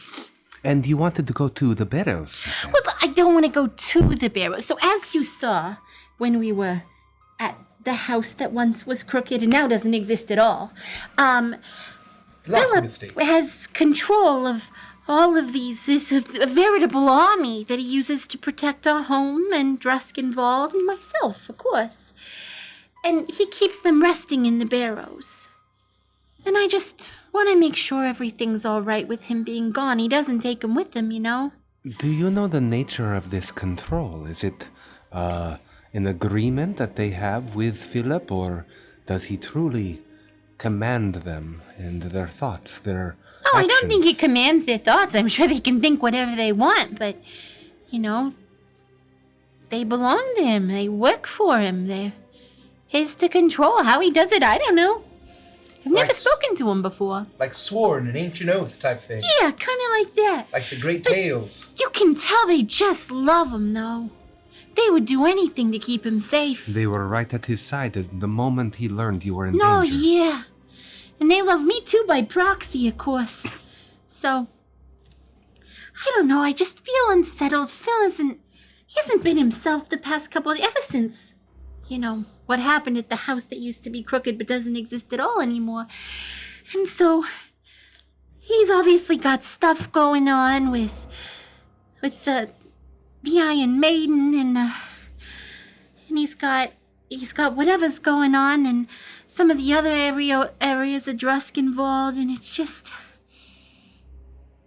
I don't know, I'm just worried about him. He's got a lot on his mind. Yeah, I know his conversations with Charlotte Heedy didn't work out very well, but, you know, he can't fix everybody's problems. And then he thought that was the worst of it, and then he got that message from Headmistress Voss, and now everything in Astromar is going all to, pardon my French, all to heck, and I just don't know what to do to help him, and no matter how hard I try, it just seems like I'm gonna be honest. And she's leading you into the gardens at this point. The moon shining down over these beautiful towering hedges that lead out to what is very clearly a hedge maze. They're dotted with different flowers, and it's all quite beautiful to behold as she walks out into this scene. And it's just, he always looks at me with so much love and affection, you know, but lately I feel like I'm irritating him. When I try and talk to him, he just doesn't want to listen, and he doesn't care, and his thoughts are here and there and everywhere else, and I don't know what to do or how to help, and... Well, I'm sure it's not your fault at all.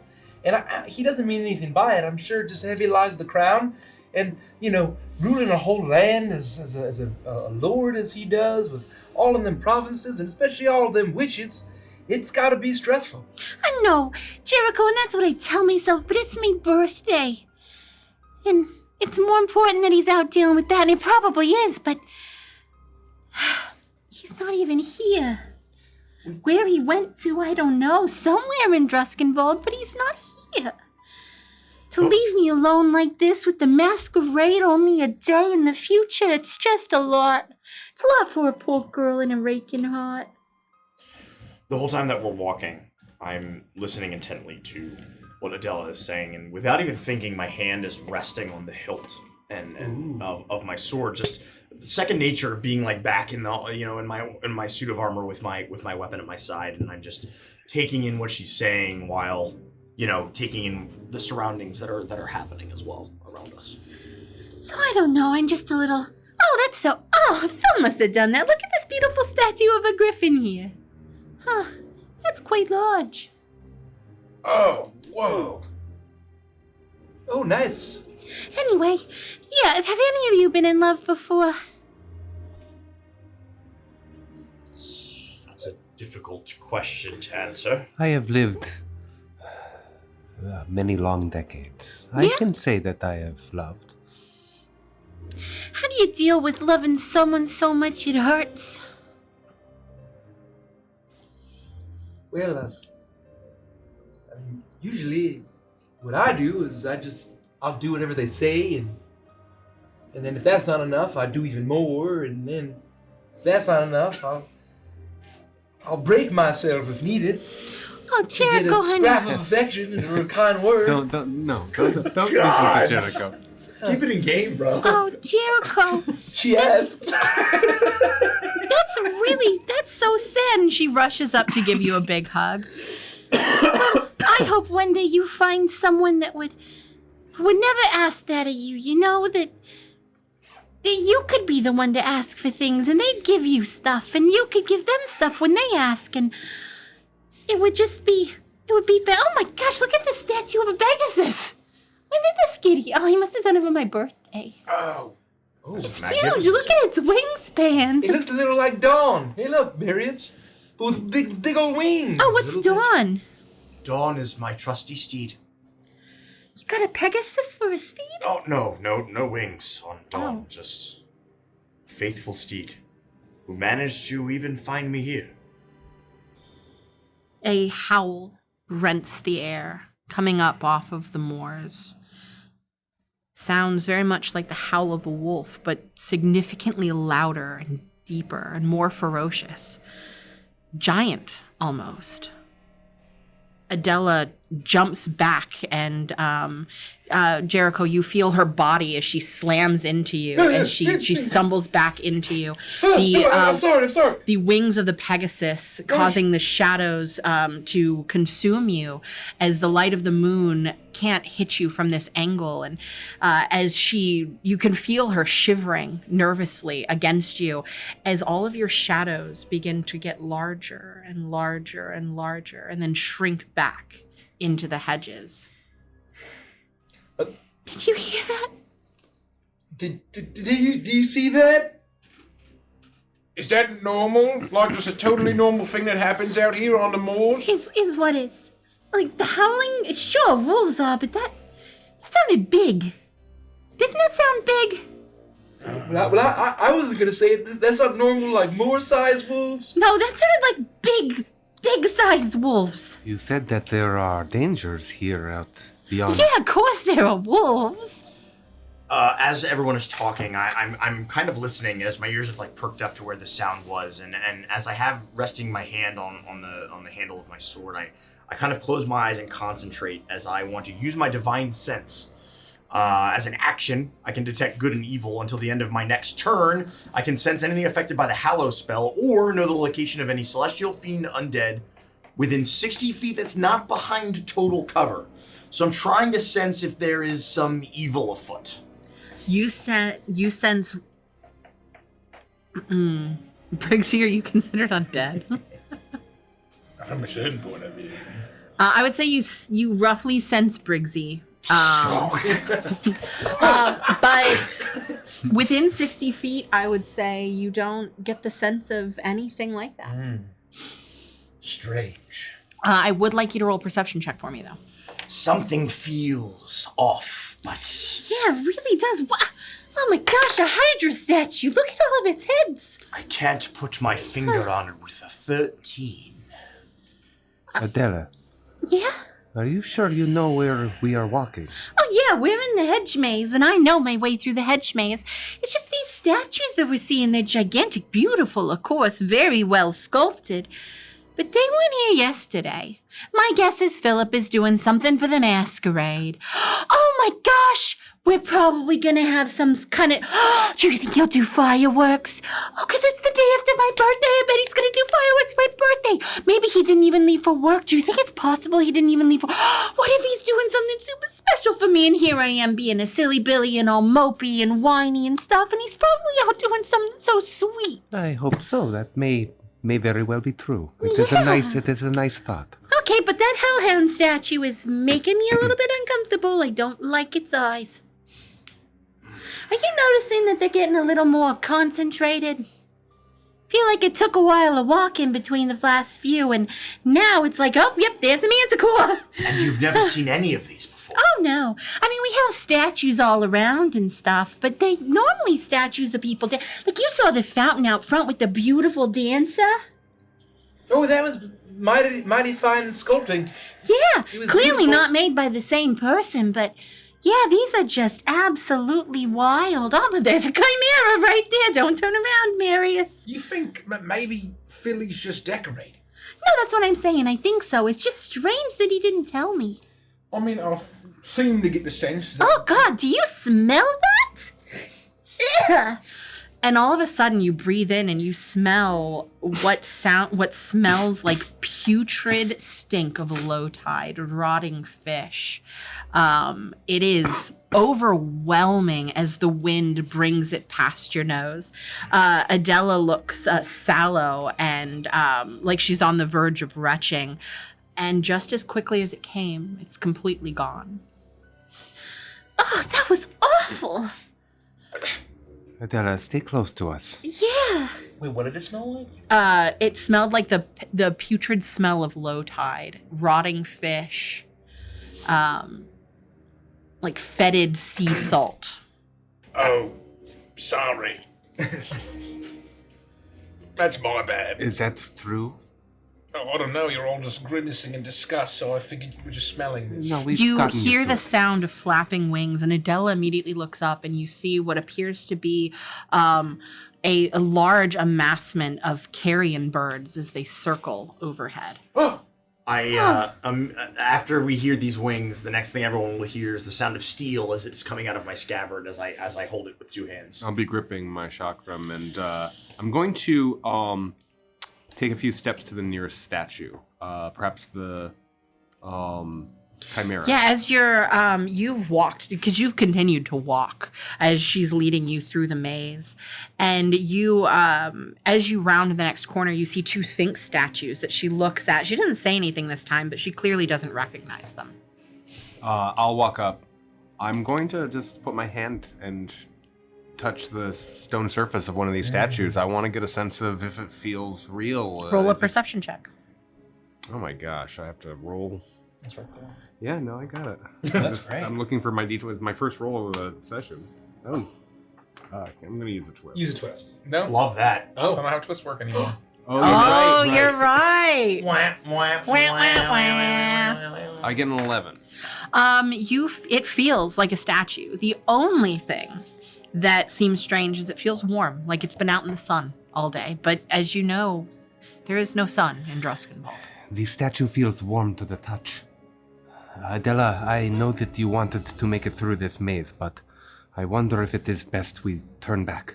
I mean, the barrows are just on the other side, and with all of this strange stuff happening, I need to know. You don't have to come with me if you're worried, No, but we will stay at your side, I and it need is to your just, birthday. I just need to know that everything's all right, and that they're where he left them.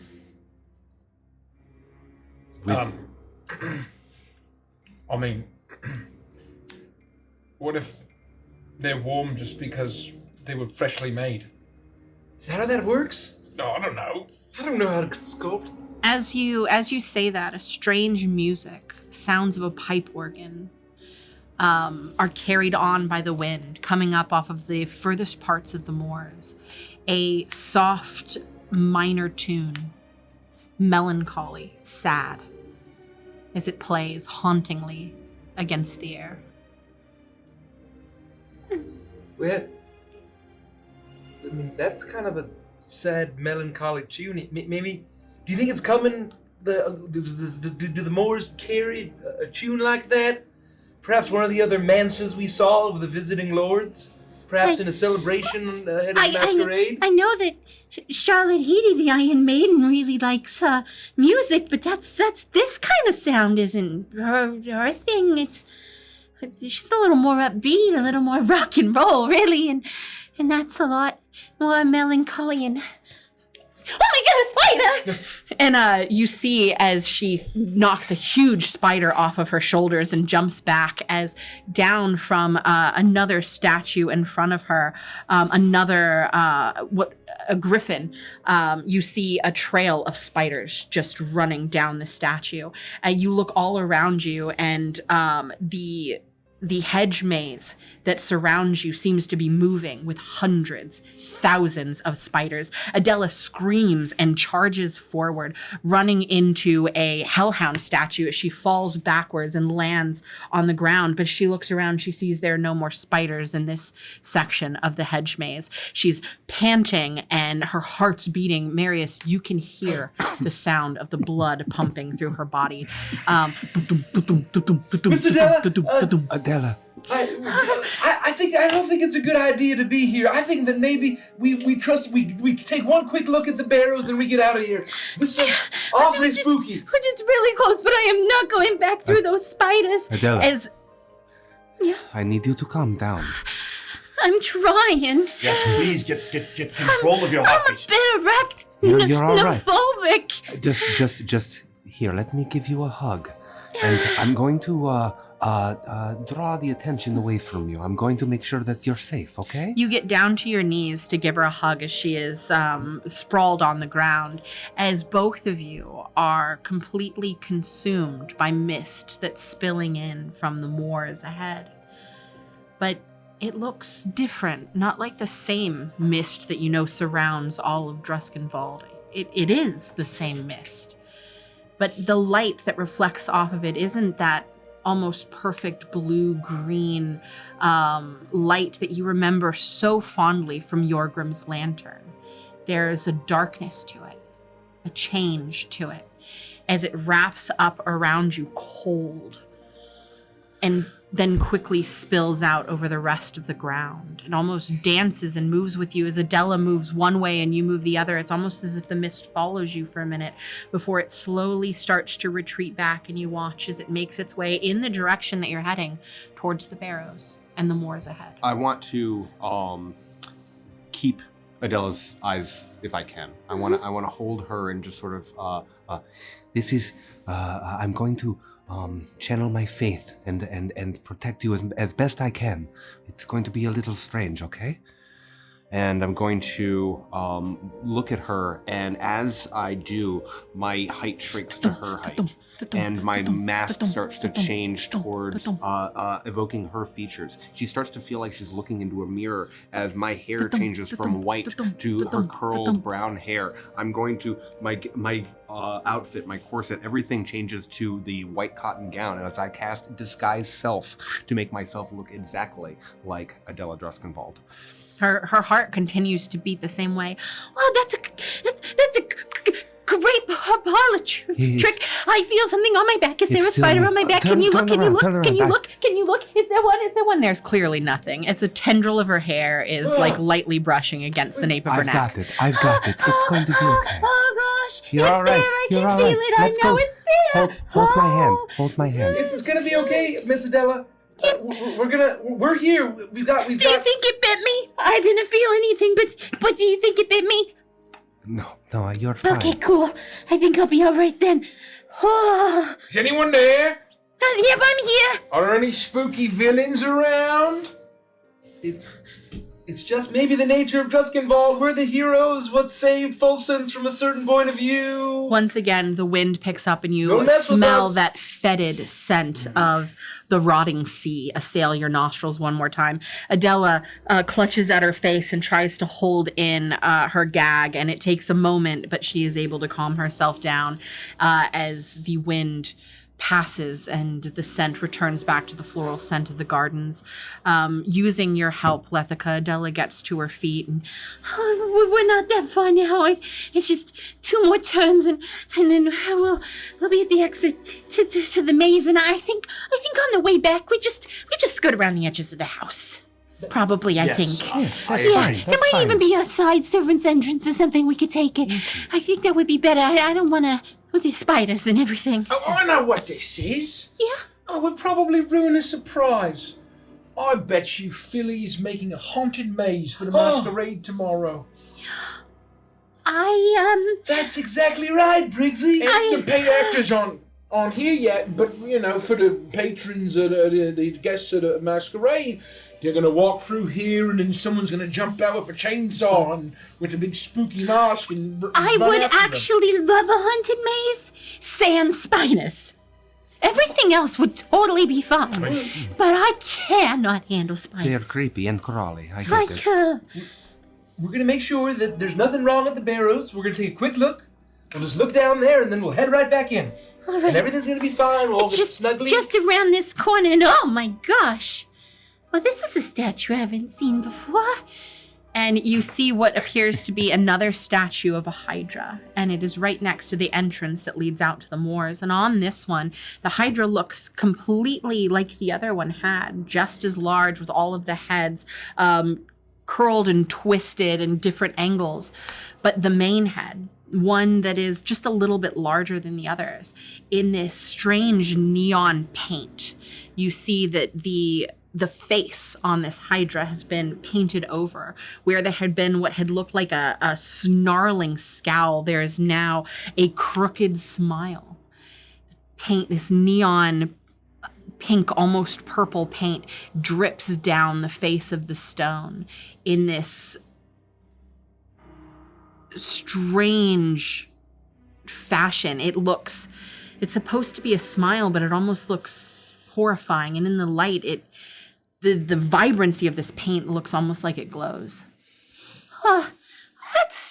That's strange. It almost looks like it's been vandalized. Yeah. Would anyone do that around here? Not anybody that I know. Who would have possibly been in the gardens? Everyone was at my party. Everybody was in the house. A little avant-garde, wouldn't you say? Yeah. I'm gonna see if I can touch the paint with my It's finger. very high up, but Okay. yeah, I will say you can climb up. I won't even make you make a check for it, and the paint still hasn't fully dried. And you smear it, and you see that your finger is now tinged with this paint. Be careful, Jericho. Oh, gosh, that's mighty beautiful. It's a little avant-garde, I'd say, but it's just as shocking. It's exactly like Briggsy said, it's just decoration. For a haunted masquerade, perhaps that's the theme this year. It is well executed. Yeah. I'll ask Phil about it when he gets home.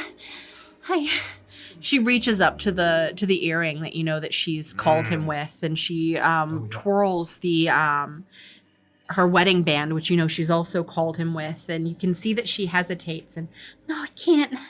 Not when he's busy. It's fine.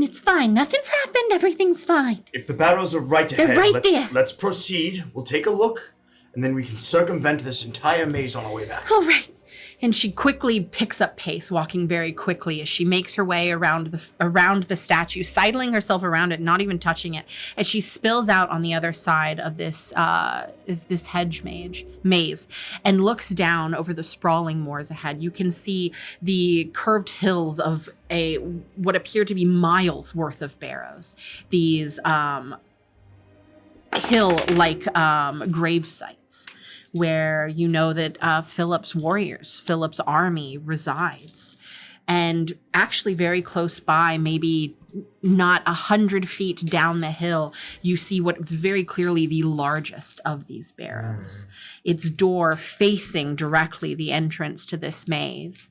And everything looks fine. The only thing that seems strange is you can see that wall of mist on the very edge of Druskenwald. And the color is not quite what you had remembered it being. But as you look around further, you realize that the mist on the opposite side, even towards Fulsense, seems to look normal. There's just something slightly off about the mist swirling around the barrows. Begin to notice the mist crawl and creep across the ground, and tendrils of it dip down into one barrow and 2 or 3. A large swath of mist begins to crawl along the ground, heading directly towards the largest of the barrows. Well, everything looks all right to me. It's misty, it's moory, it's barrowy, and it's quiet. See, nothing to be concerned about. Just a normal spooky day on the moors. We're in a spooky kind of place. Just these things happen, I presume. I mean, you would know. You've been here longer than I have. Yeah, it's nothing to worry about. Hey, did you see that? That light in the barrow up ahead. And as you look, there's a strange flickering orange light just hovering inside the entrance to the barrow, almost held aloft by mist. It flickers this way and that. It's almost as if it's doing a dance, almost as if it's beckoning you like a finger calling you forward. And just as quickly as you notice it, it dips deep into the barrow itself and is consumed by the darkness within. Is that someone with a lantern? Yeah, what else could it have been? Hey, Philly! Is that you? Hey, Philly, is that you? Your voice echoes off of the moors back at you. Yorgrim? Yorgrim? Is that? Are you back, Yorgrim? Are you back, Yorgrim? Are you alive? Are you alive? Maybe it's Yorgrim. He was in the graves. He was really in the graves. You think it's possible that that he survived? Maybe he came back as a ghost. If it was Yorgrim, he would not be hiding himself. It may be a lantern. I mean, there's a lot of mist. I mean, he was the valiant warrior of the maiden in the mist. Like, maybe she let him free. Maybe she let him go. Do you think? Well, I mean, we know that after he died, he was able to take some sort of form. I'm not going to get my hopes up. Neither am I. Maybe the mist deemed him a good spirit and he returned and had experienced resurrection of the flesh. And he's coming to scope out the barrows because that's what he does. He's a gravedigger. And he's got a lot of graves to dig. It might be Yorgrim. Adella, have you ever been to the barrows? Have you ever been down into any of them, specifically that one? Yeah, that's where the 4 horsemen reside. That's the best barrow of them all. Something isn't right. It's the biggest and most ancient of them, but I've been in there many times with Phil when he's... You know, there's normal upkeep, and it's important that they're all well held together. You know, the bones and stuff. Are the horsemen down there now? Oh, they should be sleeping. What happens if someone who isn't supposed to be there walks in? Well, I don't know, actually. I don't think we've ever had to deal with it before. I don't like this. I don't like this one bit. I feel like if there was some kind of villain, they would have attacked us by now. Are the birds still above us? Yeah, they're still circling overhead. You still occasionally hear that same howl from the giant wolf echo across the moors. The strange melancholy tune in a minor key wafts in on the wind, and every once in a while you still smell that putrid scent. Your shadows occasionally act out of character and then shrink back. If there really was a villain afoot, then they certainly wouldn't expect me to spin! And I pull my flintlock out of my belt, and I shoot it at one of the vultures flying in the sky. Roll to attack. It's a vulture. I endeavor to crush its mind. You hear the sound of the gun crack out in the night air. You hear it echo, blast, blast, blast, blast on the wind. 22. As Nice. you take aim and effortlessly hit one of the vultures above. The bird immediately its wings crumple and it propels downward, slamming into the statue of the Hydra. You watch as the entire statue is splattered in blood, feathers, viscera, as the lifeless bird hangs around the neck of one of the Hydra heads. What the hell was that, Briggsy? Briggsy. See? Just a regular vulture. Briggsy. I want to walk up to it like grab it what's left of its body. Briggsy. It's up high on Put the that down. statue. My left hand is going to detach from my wrist and float up there and grab it and come back down. And Yeah, detach. you have a very warm, very dead vulture in your Does hand. it feel like a regular vulture? Yeah, it does. Well, see? Briggsy, I demand you put that down this instant. Oh, I mean, gosh, Virgil always hated vultures. He says nothing good can come of a vulture. It's not the first time I've killed a vulture. Being rotten carrion and all, they sort of follow me sometimes. All I right. wish Virgil was here. Look, whatever we're deciding to do, I don't think it's wise that any of us get close to that barrow, regardless of who may have entered. This is Philip's domain. Philip will know, must know, the comings and goings of the people who are or are not supposed to be in the barrows. We certainly are not taking Adella down there.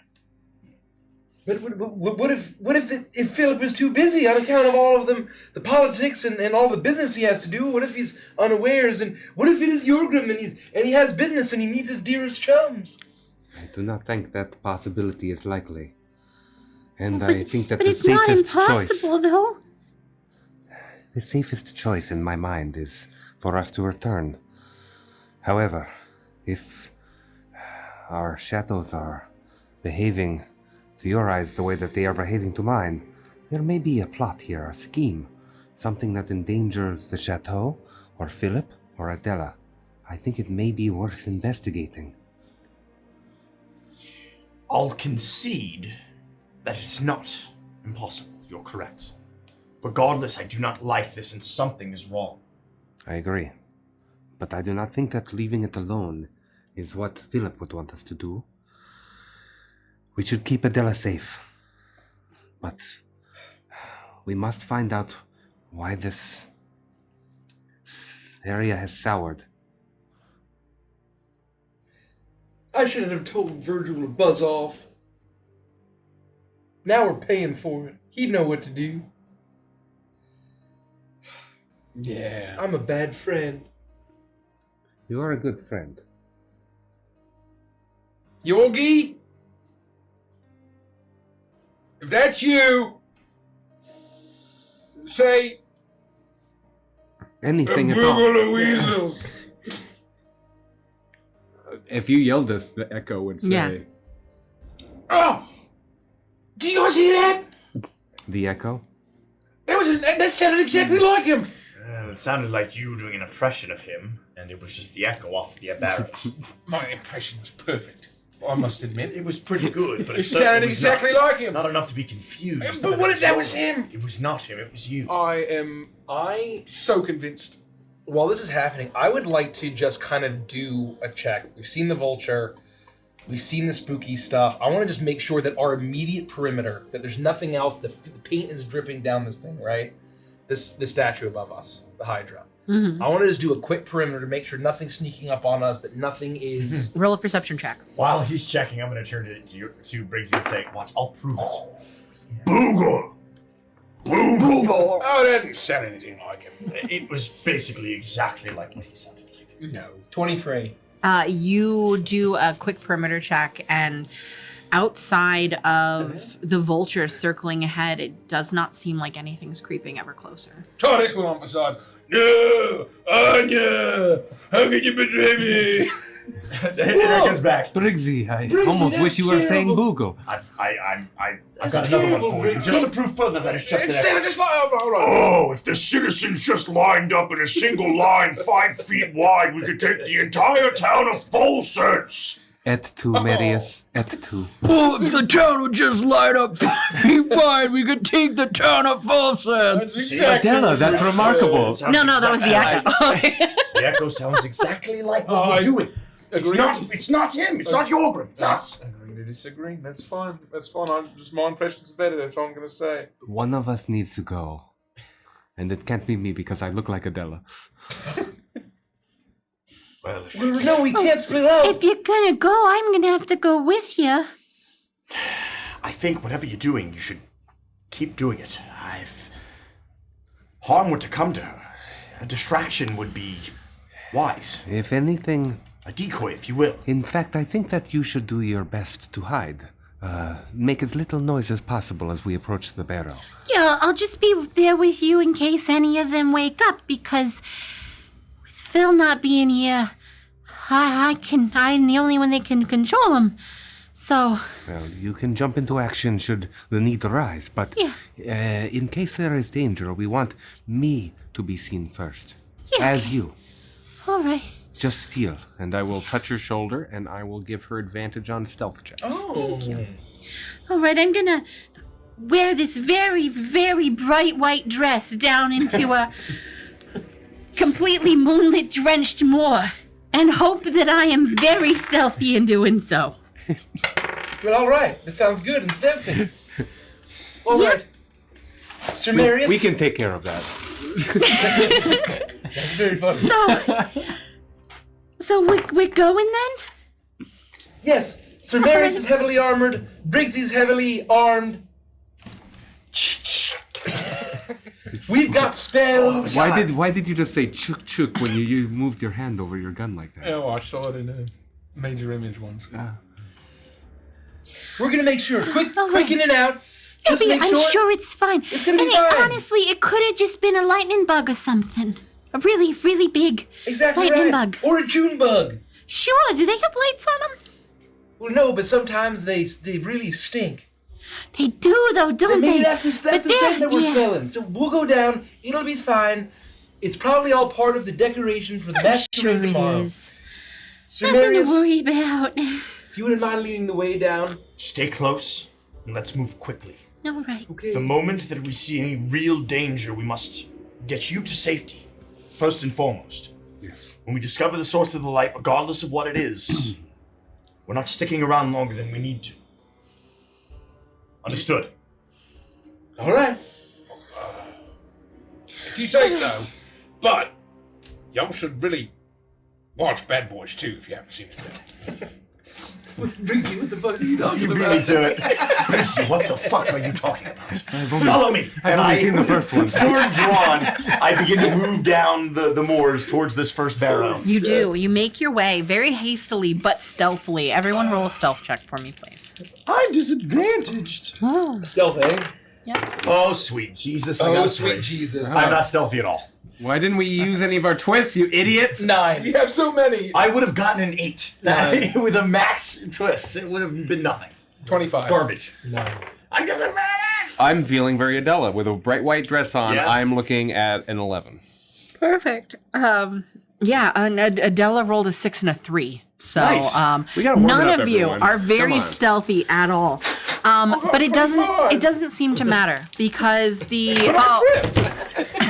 I thought you said you got a I 5. No, 25. The But illusion dress. it doesn't seem to matter that you're not stealthy because the barrows and the moors seem to be completely empty. You occasionally glance back at Chateau Clair de Lune and you see so many rooms filled with light. You know that the heads of the provinces are here for the masquerade, and that they have their own individual houses on the opposite sides of the moors. But that there are tons of people staying at Chateau Clair de Lune right now for the masquerade. People coming in from from all of these provinces, not just the lords and ladies, but other peoples of nobility that will be there, and the lights that shine in Chateau Clair de Lune are quite beautiful, and it gives you a little semblance of peace as you make your way through through the moors. The mist, the strange, almost darkened mist undulates around your feet, swirls around you, occasionally dancing with your shadows as you make your way down to this barrow. Still, the same howl can be heard, carried along the winds. The putrid stink of rotting fish occasionally assails your nostrils. Very faintly, you can hear that organ continue to play off in the distance. All of these things do not abate as you make your way towards the barrow, and eventually you find yourselves standing at the entrance towards it, the large stone entrance, these what look like little pebbles that have been stacked together to create an arched doorway directly into this small pocket of earth that's completely grown over with grass on the top. You see that the pathway leads just a little bit down and deep into this place, and it is pitch dark. Standing at the entrance of this barrow, I look over my shoulder to my friends and I say, if that was a person with a lantern, thank goodness they didn't ask who goes there. There could have been women around. Are you ready? Very. Sir Marius, that was very funny. I give you bardic inspiration. Thank you. What is D8? Yeah, he must be at an 8. You make your way into the barrow, and immediately you feel cold overwhelm you. This is built into the very earth itself, and it is almost like a natural refrigeration system, the way that it keeps the air here so cool. You can see your breath come out in puffs of smoke or frost as you make your way deeper into this barrow. You realize as you begin walking, are you using any light source? If there wasn't any light, I would throw some pumpkins in there. Some pumpkins. Well, I got lanterns of my own. Pumpkins. And four fiendish jack-o'-lanterns will emerge. And they do. And as they do, you realize that there are skulls embedded in the length of the walls of this place, almost like a catacombs, as you make your way down this long tunnel, and you see very faintly, far off in the distance, that strange orange undulating light dancing. Well, hopefully they have not noticed us despite our creation of light. Who goes there? Who goes there? Your voice echoes back at you. Yorgrim, is that you? Yorgrim, is that you? Your voice echoes back. Jericho, get a hold of yourself. I think it's Yorgrim. It looks like a lantern. You're embarrassing yourself. Let's go. we hurry. We need to go. We rush forward. You make your way further in, and the walls that are built up in this thing are almost circular as you make your way through, and every time you feel like you're getting closer to this light, it seems to move further and further away as you make your way through this circular pathway until eventually, and all of these walls lined with bones and skulls, and eventually you spill out into what is a large inner cavern. And your lights immediately snuff out, Jericho, as darkness consumes all of you. The temperature drops just a little bit more. The sound of the music off of the moors completely gone now. That putrid smell you can no longer smell. Your shadows can't be seen in the darkness, so what they do and whether they choose to act correctly is completely unknown to you.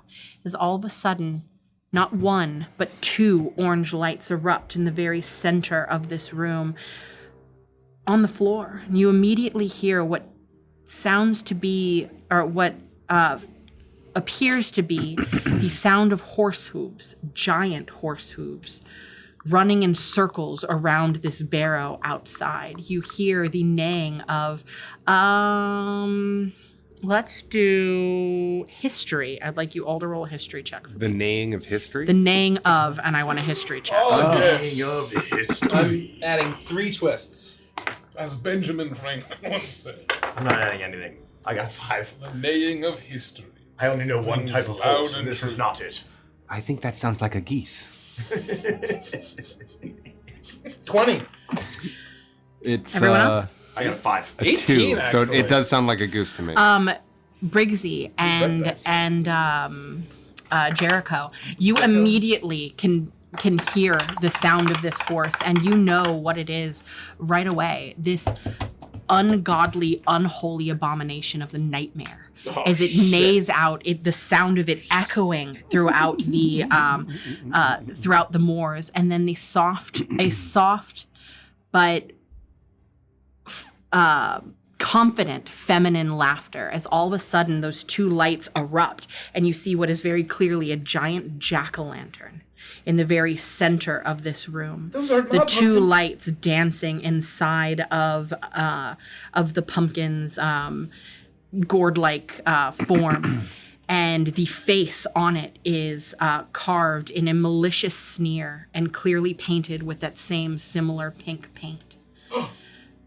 You look down at it, and the light shows that your shadows are dancing behind you, strangely moving this way and that. You occasionally you look towards Jericho, and you see his shadow is moving in to choke Lethica, as Lethica's shadow is moving towards Briggsy with a strange bottle, attempting to pour it down his throat, as all of your shadows attempt to attack and harm each other. You see the mist has begun to fill up this space, that strange, horrifying mist. The smell is getting stronger. It had been gone, but now it's completely filled this space as that melancholy tune begins to play, and then the entire barrows begin to shake. You watch as the skulls begin to tumble down from the walls, as you see one skeletal hand pop up out of the earth, and then another, as the dead begin to rise, but they don't look like they did when they were charging down at the crooked house. Their complete forms are infused with this strange corrupted mist. As they begin to burst forth from the ground, you then notice that coming from that spiral entranceway that you took, more of them are encroaching upon you as a veritable horde of whites bear down on you. And that is where we'll end the session. Damn it!